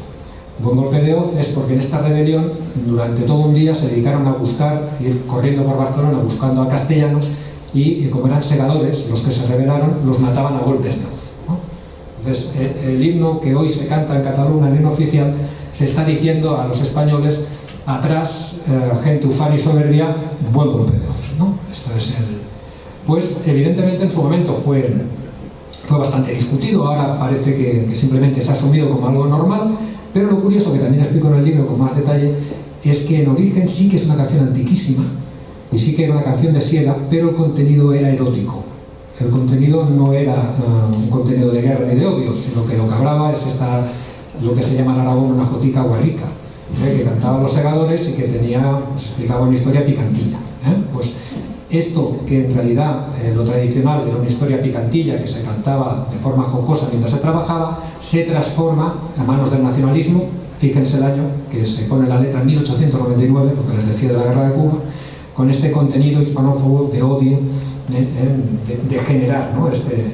esta desafección con el resto de los españoles. Otro ejemplo que me afecta a mí como leridano, esto es un cómic de la historia de mi ciudad, de un tema que me afectó directamente porque descubrí en el año 2007 que uno de los grandes mitos, las grandes masacres de la historia de la ciudad fue el asesinato de 700 leridanos en 1707 durante el saqueo de mi ciudad por parte de las tropas borbónicas. Todo el mundo lo daba por válido, hasta que, pues hace unos cuantos añitos descubrí, porque encontré la fuente original, primero que no se habla de este asesinato masivo hasta el año 1985, y después de que este señor no citaba realmente la fuente original, y la única fuente que al final encuentro, que era la crónica de batalla que escribe el delegado de la Diputación del General enviado durante el asedio a Lérida, habla de 4 muertos, no 700 sino 4, y además era un cura valenciano y 3 señores más que lo acompañaban. Pues bueno, esta es la imagen del cómic que salió hace relativamente pocos años, de lo que pasó, la escena de lo que pasó dentro de ese convento. Y se ve aquí los padres, aquí con los niños pequeñitos, y cómo entran los borbónicos, ¿no? Pues a bayonetazos vivos, los fusilan, los queman y les hacen las pintarrerías. Esto es un libro infantil. Entonces, ya se sabía por aquel entonces, cuando sale este cómic, que esto era. De hecho, aún hay gente, los de Junts, aún hacen entrega floral. Incluso hacen desfile los de la CUT también, hacen desfile de antorchas, los de Esquerra, sabiendo que es mentira, porque también lo explico como detalle en el libro, que cuando publiqué que aquello era falso y que en realidad fueron 4 muertos en 2007, la Generalitat de Cataluña encargó un estudio a un catedrático de la Universidad de Lérida, conocido mío, muy buen profesor, entregó ese estudio yo no tenía conocimiento, me enteré que existía el año pasado, donde se demostraba que yo tenía razón. Pero ese estudio lo ocultaron. Y de hecho lo continúan ocultando, porque lo continúan con sus movidas.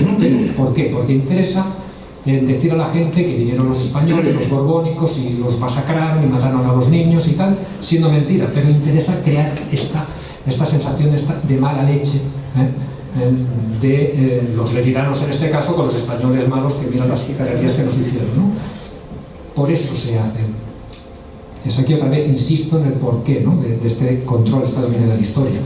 Llegamos a absurdos como el Fossar de les Moreres en Barcelona, también se han estado en Barcelona con este pebetero con una llama eterna encendida en honor de la fosa. El Fossar es una fosa común, ¿no? Donde están enterrados los mártires que defendieron Barcelona en 1714. Allí no hay ninguna fosa común. Se han hecho excavaciones, se ha mirado, se ha intentado incluso vender como que había una fosa común, lo que era un osario de la iglesia que está al lado. No existe, pero aún así el Ayuntamiento de Barcelona, en este caso gobernado por el Partido Socialista, pues no tuvo inconveniente en gastarse un dineral en hacer este espacio de memoria y de homenaje a una fosa común que no está. que no existe porque no sabemos dónde están los muertos o si los tiraron al mar o lo que pasó con ellos, pero allí no existe esta cosa. Finalmente, y acabamos, no solamente está lo que se manipula, lo que se tergiversa, sino también está lo que se oculta. Hay cosas que no interesan comentar, hay partes de la historia que mejor lo escondemos, que mejor no hablamos, porque nos rompe esta línea argumental, nos rompe este relato de desafección y de odio hacia el resto de los españoles, ¿no? Un caso, todos conocerán, aquí tienen la imagen del Paé Casanovas, donde se le hace la ofrenda floral a la estatua todos los 11 de septiembre. Este señor tenía el cargo de conseller en cap de Barcelona, es decir, el equivalente más o menos a lo que sería el actual alcalde de Barcelona. Es verdad que este señor el 11 de septiembre se fue con la bandera de Santa Eulàlia, no la bandera catalana, sino con la bandera de Santa Eulàlia a la brecha para intentar enardecer a los defensores para que aguantaran hasta el final, sin entrar en detalles de que aquello no fue en absoluto una guerra de la independencia, sino una guerra dinástica. Y lo que estaban es defendiendo un modelo diferente de España. En su discurso lo dice Casanovas en estos últimos momentos. Y el nacionalismo decide elevar a la categoría de héroe a este señor. Pero al otro señor que está al lado, que era su antecesor, que se llamaba Francesc de Nicolau y Sant Joan, aquí vemos el momento en que se le asesina de un tiro en el pecho en la Catedral de Barcelona en 1706. Este señor se le oculta, siendo la misma guerra, teniendo el mismo cargo, muriendo asesinado porque era del otro lado. Porque lo que no tienes que explicar de la guerra de sucesión, en que había catalanes borbónicos. Y que al principio de la guerra, el primer asedio de Barcelona lo hacen los austracistas contra los borbónicos. Y el primer bombardeo de Barcelona son las fuerzas holandesas y la flota inglesa, que bombardea objetivos civiles hasta la rendición de la ciudad de Barcelona al principio de la guerra. Como esto no interesa porque rompen el relato victimista y de enfrentamiento con España, lo oculto, entre muchísimas cosas más, ¿no? Otro ejemplo de ocultación, en el Museo de Historia de Cataluña, la parte dedicada a la guerra de sucesión y sobre todo los 2 últimos años de la guerra de sucesión, no el primer asedio sino el último asedio, es larguísima. Y aparte de la tergiversación que pueda darse de esta explicación que se da de esta guerra, en que hay paneles y paneles y paneles, en contraposición a lo que es la guerra de la independencia, aparte de que le cambian el nombre y le ponen la guerra del francés, que en Cataluña se le llama a la guerra de la independencia la guerra del francés, se le dedica solamente este panel de aquí. Una guerra que fue fundamental en Cataluña. Además, fue de las zonas donde con más intensidad se combatió a los franceses. Se estuvo en estado de armas dentro de Cataluña durante toda la guerra. Estaban los franceses asediando Cádiz y había un ejército español en Cataluña refugiado en la zona de Vic, precisamente en la zona del centro de Cataluña, peleando con los franceses y con todo el apoyo popular.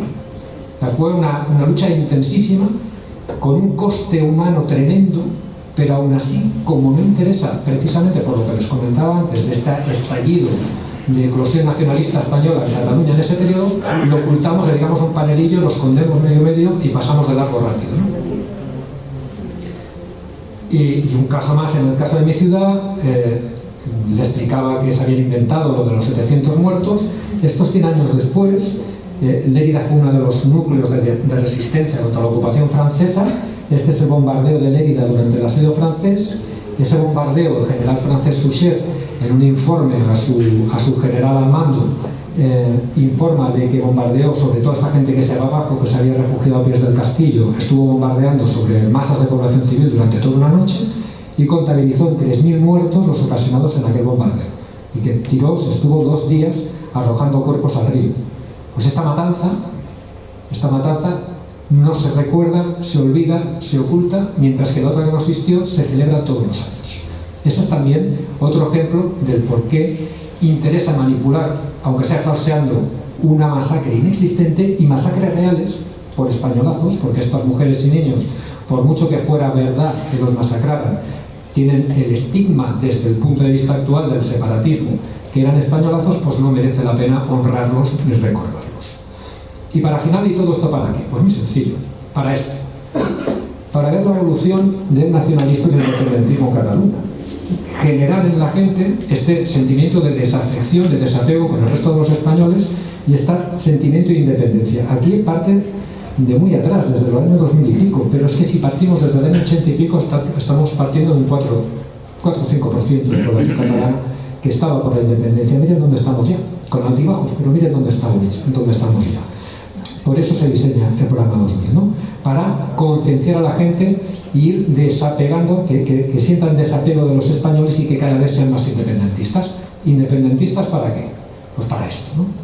De Salses a Guadalmar y de Fraga a Maó. Esta es la frase del nacionalismo catalán, ¿no? De dónde tiene que ir el territorio, ¿no? De Salses, en la zona norte de Perpiñán, Guardamar en el sur, Fraga en Aragón y Mahón en las Islas Baleares. Este es los países catalans. Lo que tenemos, lo que se quiere, lo que se pretende es buscar este objetivo, este nuevo país, y que para ello no podemos olvidarlo. Esto supone indefectiblemente la destrucción del Estado español. No podemos llegar a este nuevo Estado catalán si no se destruye antes al Estado español. Y con esto espero que les haya interesado lo que les he comentado, y si tienen alguna pregunta, pues ahora con Julio estamos a su disposición.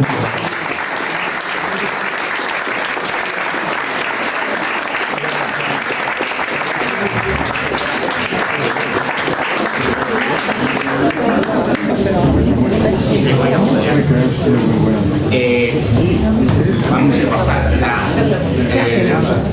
la parte de las preguntas. Les recuerdo que al final vamos a tener una invitación para un vino, para tomar algo, y también en ese momento... perdón, no se escucha. Sí, ahora sí, ¿no? Y pasaremos a tomar una copa de vino. Y bueno, pues les ruego por favor que las preguntas sean concretas, para que se puedan hacer más preguntas, y para todos mucho mejor. Sí, y por favor, levanten la voz para que se pueda escuchar y ser grabado, porque se está haciendo. Primero a ese señor, luego usted. Sí, adelante. A don Oscar, ¿cómo reacciona Francia? Italia ya sé cómo ha reaccionado con Alguero, pero Francia, que es muy centralista, ¿cómo está reaccionando al tema de Perpiñán, del país catalán ahí? Gracias. Curiosamente, en principio con indiferencia. Por ahora no les dan la suficiente importancia, y creo que el nacionalismo catalán en Perpiñán está creciendo. De hecho, con el año 17 hubo manifestaciones por altos cargos, alcaldes, etcétera, en la zona de Perpiñán, digamos, en favor de lo que estaba sucediendo en Cataluña. Y esto se explica por esta campaña que desde el año 80 y pico se viene generando. Tengan en cuenta que incluso las escuelas Bressol se están financiando. Las escuelas Bressol son las escuelas infantiles, las parvularios, digamos, se están financiando en Francia para que enseñen catalán por parte de la Generalitat de Cataluña. O sea, la Generalitat de Cataluña pone dinero para que se potencie la lengua y la cultura catalana, tanto en el sur de Francia como en Valencia, como en la zona de la Franja, etcétera, etcétera. Todo el área esta que estamos viendo de los países catalanes, y hay un proyecto y hay una inversión de mucho dinero en instalaciones, en equipos, en escuelas, etcétera, etcétera. Y por ahora la sensación es que no le dan demasiada importancia. Veremos más adelante, ¿no? También tienen cierta ventaja. Legalmente es mucho más difícil de hacer lo que están haciendo aquí en Cataluña, en Francia, que aquí, ¿no? Pero... en los años 80... Siga. En los años 80 era banquero, responsable de bancos, aquí en España. Y me llamó el Banco de España, 82 o 83, para decirme de quitar cualquier línea a la banca catalana.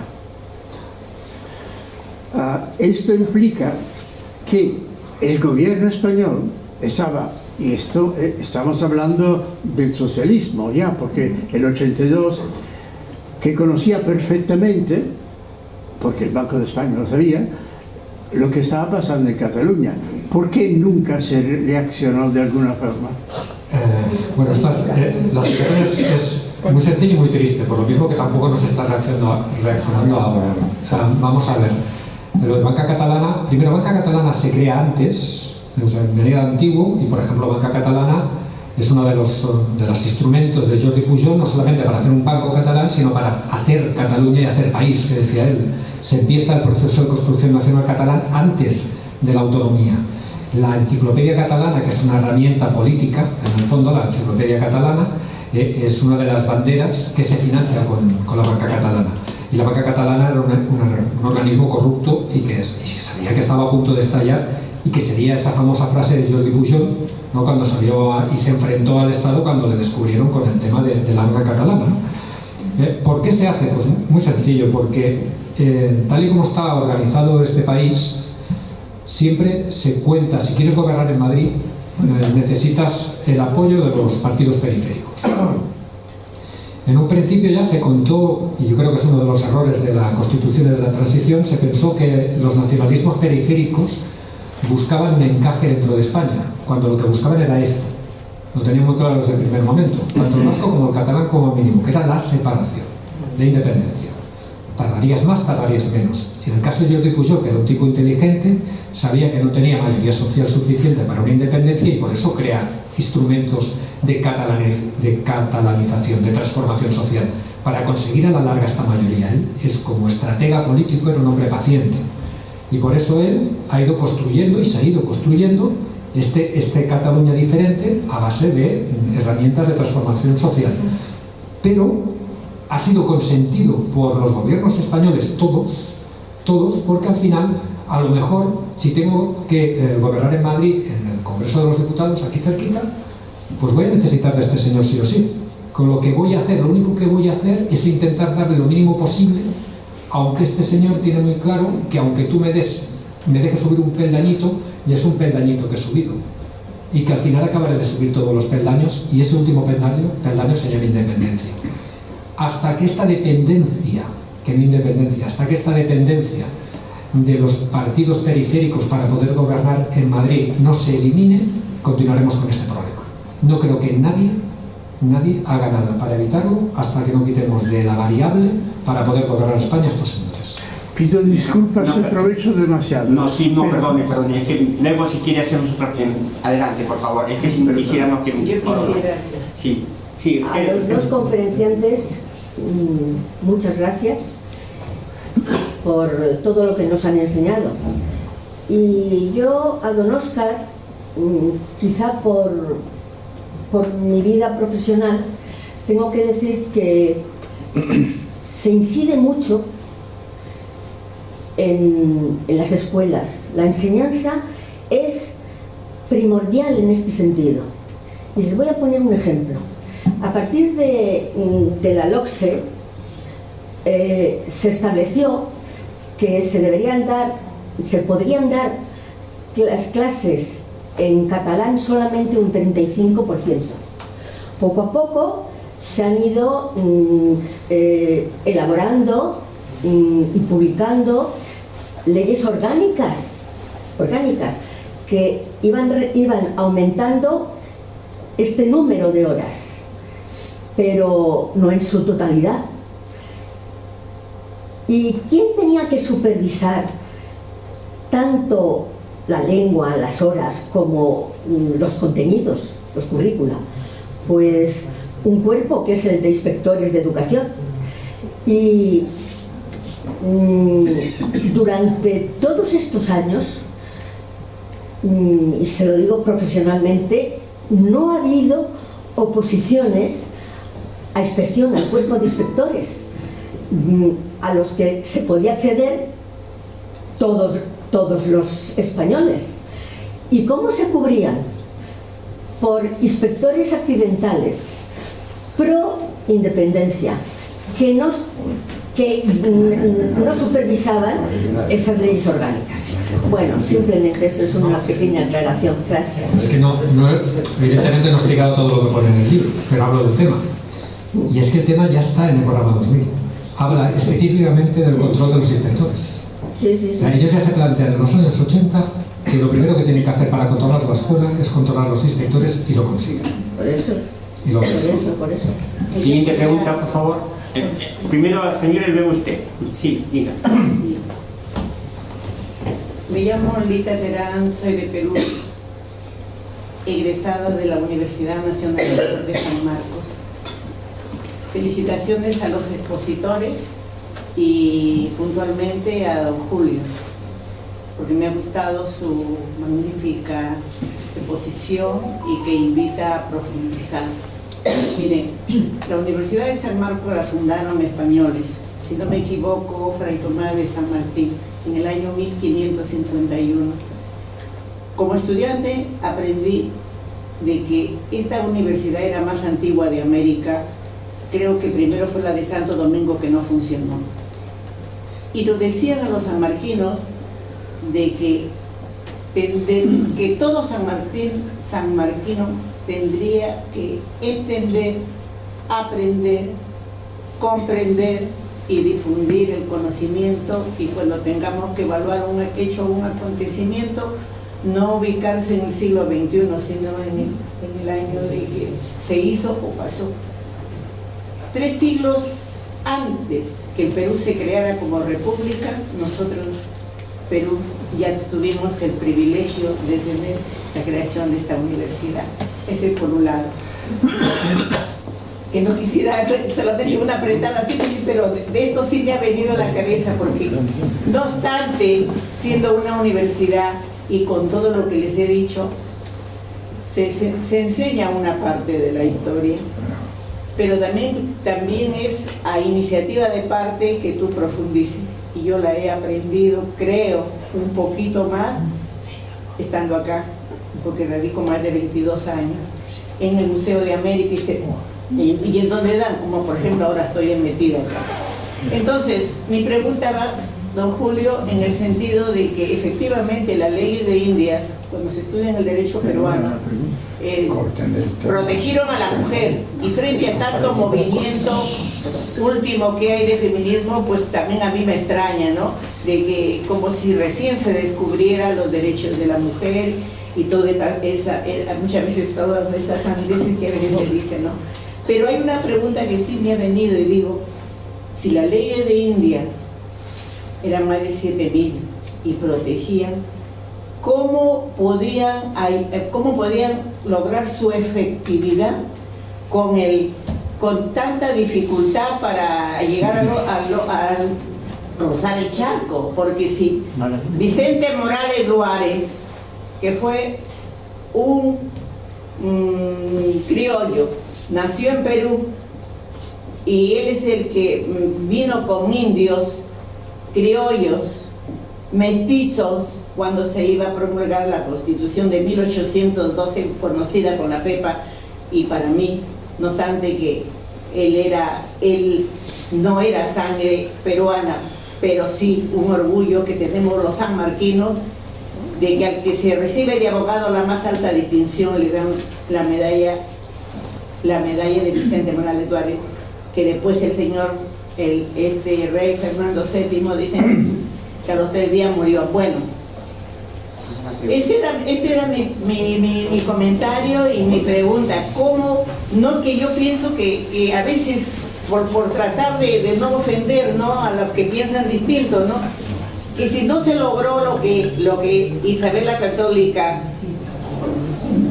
pues dictó, yo creo que tampoco era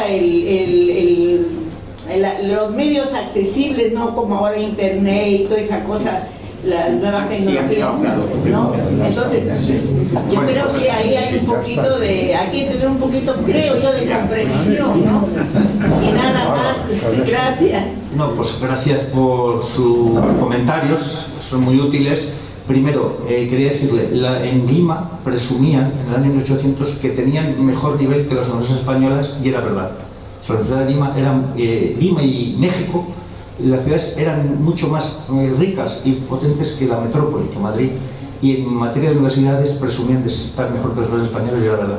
Vamos a ver, yo hablo en mi libro de la fuerza coercitiva de las leyes. ¿Por qué se cumplen? Las leyes se cumplen por 2 motivos.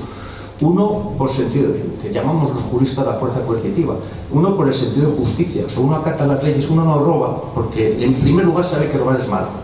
Esa es la primera cuestión. Y la segunda, por temor al castigo. Y existió un temor terrible al castigo, porque los castigos eran muy severos. España ejecutó en Perú a 3 destacados nobles españoles, Gonzalo Pizarro, hermano de Francisco Pizarro, Francisco Girón y Francisco Sánchez, porque se sublevaron contra las leyes de Indias, porque que prohibían las encomiendas, o sea, les extinguían el derecho a transmitir a sus hijos las encomiendas, que era el lugar donde había abusos y había excesos. El rey, en cuanto a sus intereses, y que le ofrecieron 21 millones de doblones de oro, mandó extinguir las encomiendas. Y el castigo era severísimo. Y además, ya para terminar y dejar otras opciones, existía un sistema de control de poderes, que eso no lo inventó Montesquieu. O sea, la Iglesia y el poder civil estaban a tortas continuamente. Las denuncias y los informes que llegaban a España ponían al rey y al Consejo de Indias sobre aviso. Y ahí todos los juicios de residencia que usted quiera de todos los servidores del rey están en el archivo de Indias, y en particular el virrey de Perú, Solís, que se hizo religioso para evitar el castigo y se ordenó sacerdote. En fin, quiero decirle que las leyes se aplicaban y se temían. Bien, las dos últimas preguntas. El de al fondo, por favor, sí. Gracias. Soy Miguel Mayoral. En los últimos 40 años he sido profesor de Historia en el Instituto de Historia Medieval en la Universidad de Alcalá. Enhorabuena a los dos por sus exposiciones. Quería incidir en el tema educativo, que también se comentaba por aquí. La reducción de la historia en los últimos años, yo creo que Óscar ha empezado a hablar de ello. La reducción de la historia ha sido bárbara. Últimamente ya sabemos que en la próxima selectividad los alumnos para acceder a la universidad no tendrán por qué examinarse de historia. Además, esto es de lo último, además se ha reducido totalmente a historia contemporánea, es decir, ya prácticamente cuando aparecen los nacionalismos, se ha reducido a historia contemporánea la historia que estudian nuestros bachilleres. Y, por ende, una de las últimas noticias es que Junts ha exigido que la alta inspección desaparezca. Era el elemento, aunque sabemos cómo estaba, el elemento de supervisión, que la alta inspección desaparezca y poder poner desde la Generalitat la inspección. Sin entrar, y termino, sin entrar en el tema de que los profesores no podemos acceder de otros puntos de España, y eso que yo fui niño en Cataluña y controlo algo del catalán, pero en general no se puede ir a Cataluña desde otros puntos de España. Está reducido a profesorado catalán, que es una de las maneras de intentar que ese profesorado pues, sea lo más nacionalista posible. Pedía un pequeño comentario al respecto. Muchas gracias. Sí. Bueno, este es el problema y explica muchas cosas. El por qué también el control. Vemos que el control de la educación y de la historia es algo que importa en Cataluña, que tienen un proyecto de construcción nacional y por tanto tienen muy claro que estas herramientas las han de supervisar, las han de controlar, y sin embargo esta desafección tradicional ya por parte de los gobiernos de España de la educación y de la historia, donde no hay un consenso. Aquí quiero sacar un tema interesante. Dentro del mundo catalán y de la política catalana, tanto la historia como la educación no es un tema de enfrentamiento entre los partidos políticos, sean de extrema derecha, de extrema izquierda. Hay un tema de país, que se le llama allí, y la historia no la utilizamos para pegarnos entre nosotros. Es un tema sagrado y se ha de controlar porque ellos tienen muy claro que la tienen que usar para lo que estábamos explicando. En el tema español, en la política nacional, la historia es una herramienta para pegarse entre ellos, para hablar de la guerra civil, cosa que en Cataluña no se habla. En Cataluña la guerra civil fue peor o más dura que en muchos sitios de España. Tal vez la represión, tanto republicana como la que vino después, fue tremenda. Fue una cosa muy sentida. Y yo les puedo asegurar que los muertos del bando nacional eran catalanes de 8 apellidos. Y eran gente de misa y gente de la Lliga Regionalista, que en algún caso eran nacionalistas, ¿no? O protonacionalistas. Pero aún así se ha llegado a una especie de entente cordiale en la que el relato oficial es que Cataluña era republicana y los españoles eran los nacionales. Es mentira, pero así evitan pegarse por ello. Como ellos sí que tienen claro el poder de la historia para hacer cosas, sí que Está hablando de la inspección. La inspección le comentaba que ya venía en el programa 2000. De esta importancia de la historia, en Cataluña sí que es importante la historia, tiene muy claro que es muy importante la historia. En España no. En España, ¿por qué se acaba en 1812? ¿Por qué Urtasun, que es un señor nacionalista catalán, es el ministro de Cultura y el presidente Sánchez no le ha dado ninguna importancia a darle a un nacionalista catalán el cargo de ministro de Cultura? Porque nunca ha interesado, nunca ha importado y nunca ha sido conscientes de la importancia de la educación y de la cultura a la hora de forjar pueblos, o de al menos de que no se te desmenuce un pueblo, que es lo que está pasando aquí, que se está desmenuzando España poniendo a un señor que es capaz de hacer declaraciones equiparando los virreinatos españoles con un modelo belga, que además no era ni belga, porque el propietario del Congo era el propio rey Leopoldo, que es un ejemplo de exterminio y de expolio de libro, que no tiene nada que ver con el modelo español, que como bien decía, pues será lo que usted quiera, ¿no? Pero en cuanto a infraestructuras, hospitales, universidades, etcétera, etcétera, y patrimonio de la UNESCO, me parece que hay más monumentos patrimonio de la UNESCO construidos bajo dominio español fuera de España que dentro de España. Y esto se hace porque el modelo español no es que, y no voy a entrar a discutir que fuera mejor o peor, ¿no? Era un modelo a la romana donde la idea era quedarse para siempre, no era irse. Sin embargo, el modelo belga era una empresa privada que tengo que expoliar, y si tengo que cortar brazos, cortaré brazos, que era lo que hacía el señor Leopoldo. O Urtasun lo sabe, que creo que lo sabe, o no lo sabe y aún es peor. Pero el asunto es que ya le va bien al ministro de Cultura de España potenciar la hispanofobia, es decir, usar la historia en contra de los propios españoles. Esto en Cataluña no pasa. Muy bien, y la última pregunta, les comento que después van a estar para firmar y para conversar con los ponentes durante la copa de vino. Sí, adelante, por favor. No, ya la última pregunta, lo siento. Bueno, primero felicitarles a los tres, por supuesto, y quería comentarles, decimos que tienen el objetivo del 2000, y con todas esas cosas que nos ha explicado, lo entiendo perfectamente, lo entiendo, es su objetivo. Pero en cambio, ¿dónde está el objetivo de los españoles?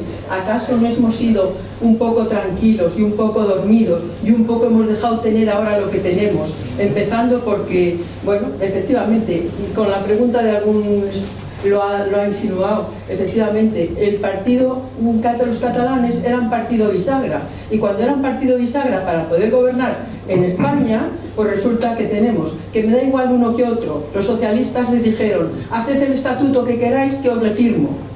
Pero es que luego vino el Partido Popular y Aznar les dijo, ¿qué queréis? La educación. Ahí volvemos a la educación. Si les damos la educación y la televisión, ¿cómo podemos pretender ahora a los españoles que un chaval de 40 años que ha estado educado con una televisión de odio a España y una enseñanza totalmente contraria a España, acordaros del España nos roba, ¿cómo podemos pretender ahora que esa gente se sienta española?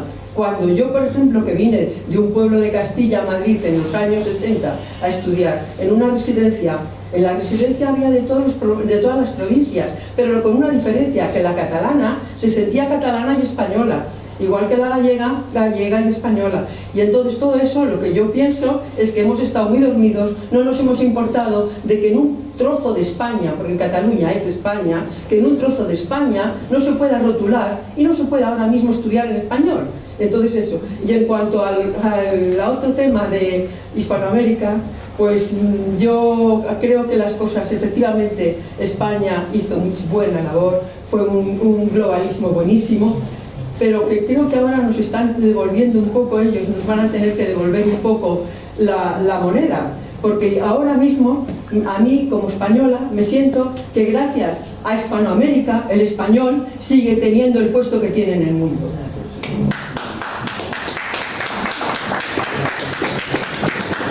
Yo soy pro Hispanoamérica a muerte, y Hispanoamérica nos tiene que ayudar muchísimo, ya no solamente en cuestiones culturales, políticas, la demografía. Nuestra economía depende de la población hispanoamericana, que aquí tiene que ser bien recibida y bienvenida, y están haciendo los trabajos que españoles no hacen. Dependemos de ellos para el futuro. Respecto a lo que pasa en Cataluña, pues primero un punto de esperanza. Fíjense que tenemos y les he presentado un proyecto magníficamente realizado, bien engrasado con dinero público, que lleva en marcha desde los años 80, con prohibiciones, con restricciones, con control de la educación, con control de los medios de comunicación, con control de todo, y no han llegado al 50% de independentismo en Cataluña. Pese a todo eso y pese a el abandono por parte de los diferentes gobiernos de España, comparto con usted que con todos. Porque al final el proyecto, le decía, pasito a pasito siempre han ido adelantando. Es decir, que aún hay esperanza, que se puede revertir, evidentemente que se puede revertir. Se puede revertir, haciendo lo mismo que ellos como poco, y haciéndolo de forma, haciendo política de país en España, como se hace política de destruir país, como se hace en Cataluña. Si hicieran los políticos en Madrid lo mismo, si hubiera cosas intocables para izquierda o derecha, si hubiera un cierto pacto de Estado para esto acabar por fin utilizando las mismas herramientas, solamente hay que coger este plan y utilizar las mismas herramientas, con esto se conseguiría. Y ya para acabar, que también lo explico en el libro, que si se lo compran y lo leen, pues lo primero que digo es eso. Cuando yo entro a la Facultad de Historia de la Universidad de Lleida en el año 88, yo era independentista radical. Estaba totalmente convencido de que España era un país que había ocupado mi país, que era Cataluña, que queríamos, era nuestro estado natural, era la independencia, que éramos demócratas por naturaleza y que los españoles eran autoritarios y nos habían quitado nuestras libertades. Y había leído un montón. Y yo llegué a la universidad porque había leído una serie de material que yo pensaba que era ciencia, que era verdad absoluta, y al final en la universidad, poquito a poquito, y es un tema muy duro y muy largo porque fue difícil de asumir, y largo porque no quería asumirlo, yo era lo que era, y es muy duro de aprender, pero gracias precisamente a la ciencia pude salir de aquel mundo y pude darme cuenta de que me estaban tomando el pelo. Es decir, se puede salir. Se puede salir. En ese momento éramos pocos los independentistas, pude salir solo, trabajando, prácticamente sin ayuda. Esto es como aquello de que te enganchas a la droga y te tienes que desenganchar. Tiene su tema, pero se puede salir. Yo creo que insisto, no es fácil, es un tema de tiempo. Esto no es cuestión de que salga un señor en la tele con una idea brillante y mañana deje el independentismo y se entierre y deja a la gente ser independentista. Eso se ha de trabajar porque está muy interiorizado. Son temas muy sentimentales. Al final, la gente se activa por sentimientos. Ellos tienen, después de décadas y décadas y décadas diciendo que los españoles son malos y que nos hacen las mil perdidas y mira lo que nos han hecho y tal, y lo tienes continuamente en televisión, al final esto lo acabas asumiendo. Es muy difícil salir de ahí, pero se puede salir. Es cuestión de paciencia, es cuestión de insistencia, es cuestión de patriotismo, por fin por parte de los gobernantes, y tenemos que tener como españoles un proyecto de consolidación nacional, no porque ya tenemos nación, ya tenemos Estado, no necesitamos romper nada, pero sí que tenemos que empezar a plantearnos que para combatir a los que quieren romper tenemos que hacer algo, y tenemos que hacer algo de forma ordenada, transversal. Y no solamente, a lo mejor, si la clase política por estas necesidades coyunturales no está por la labor, a lo mejor asociaciones tenemos que empujar desde abajo para que los de arriba se enteren de que esto tiene que cambiar. Muchas gracias.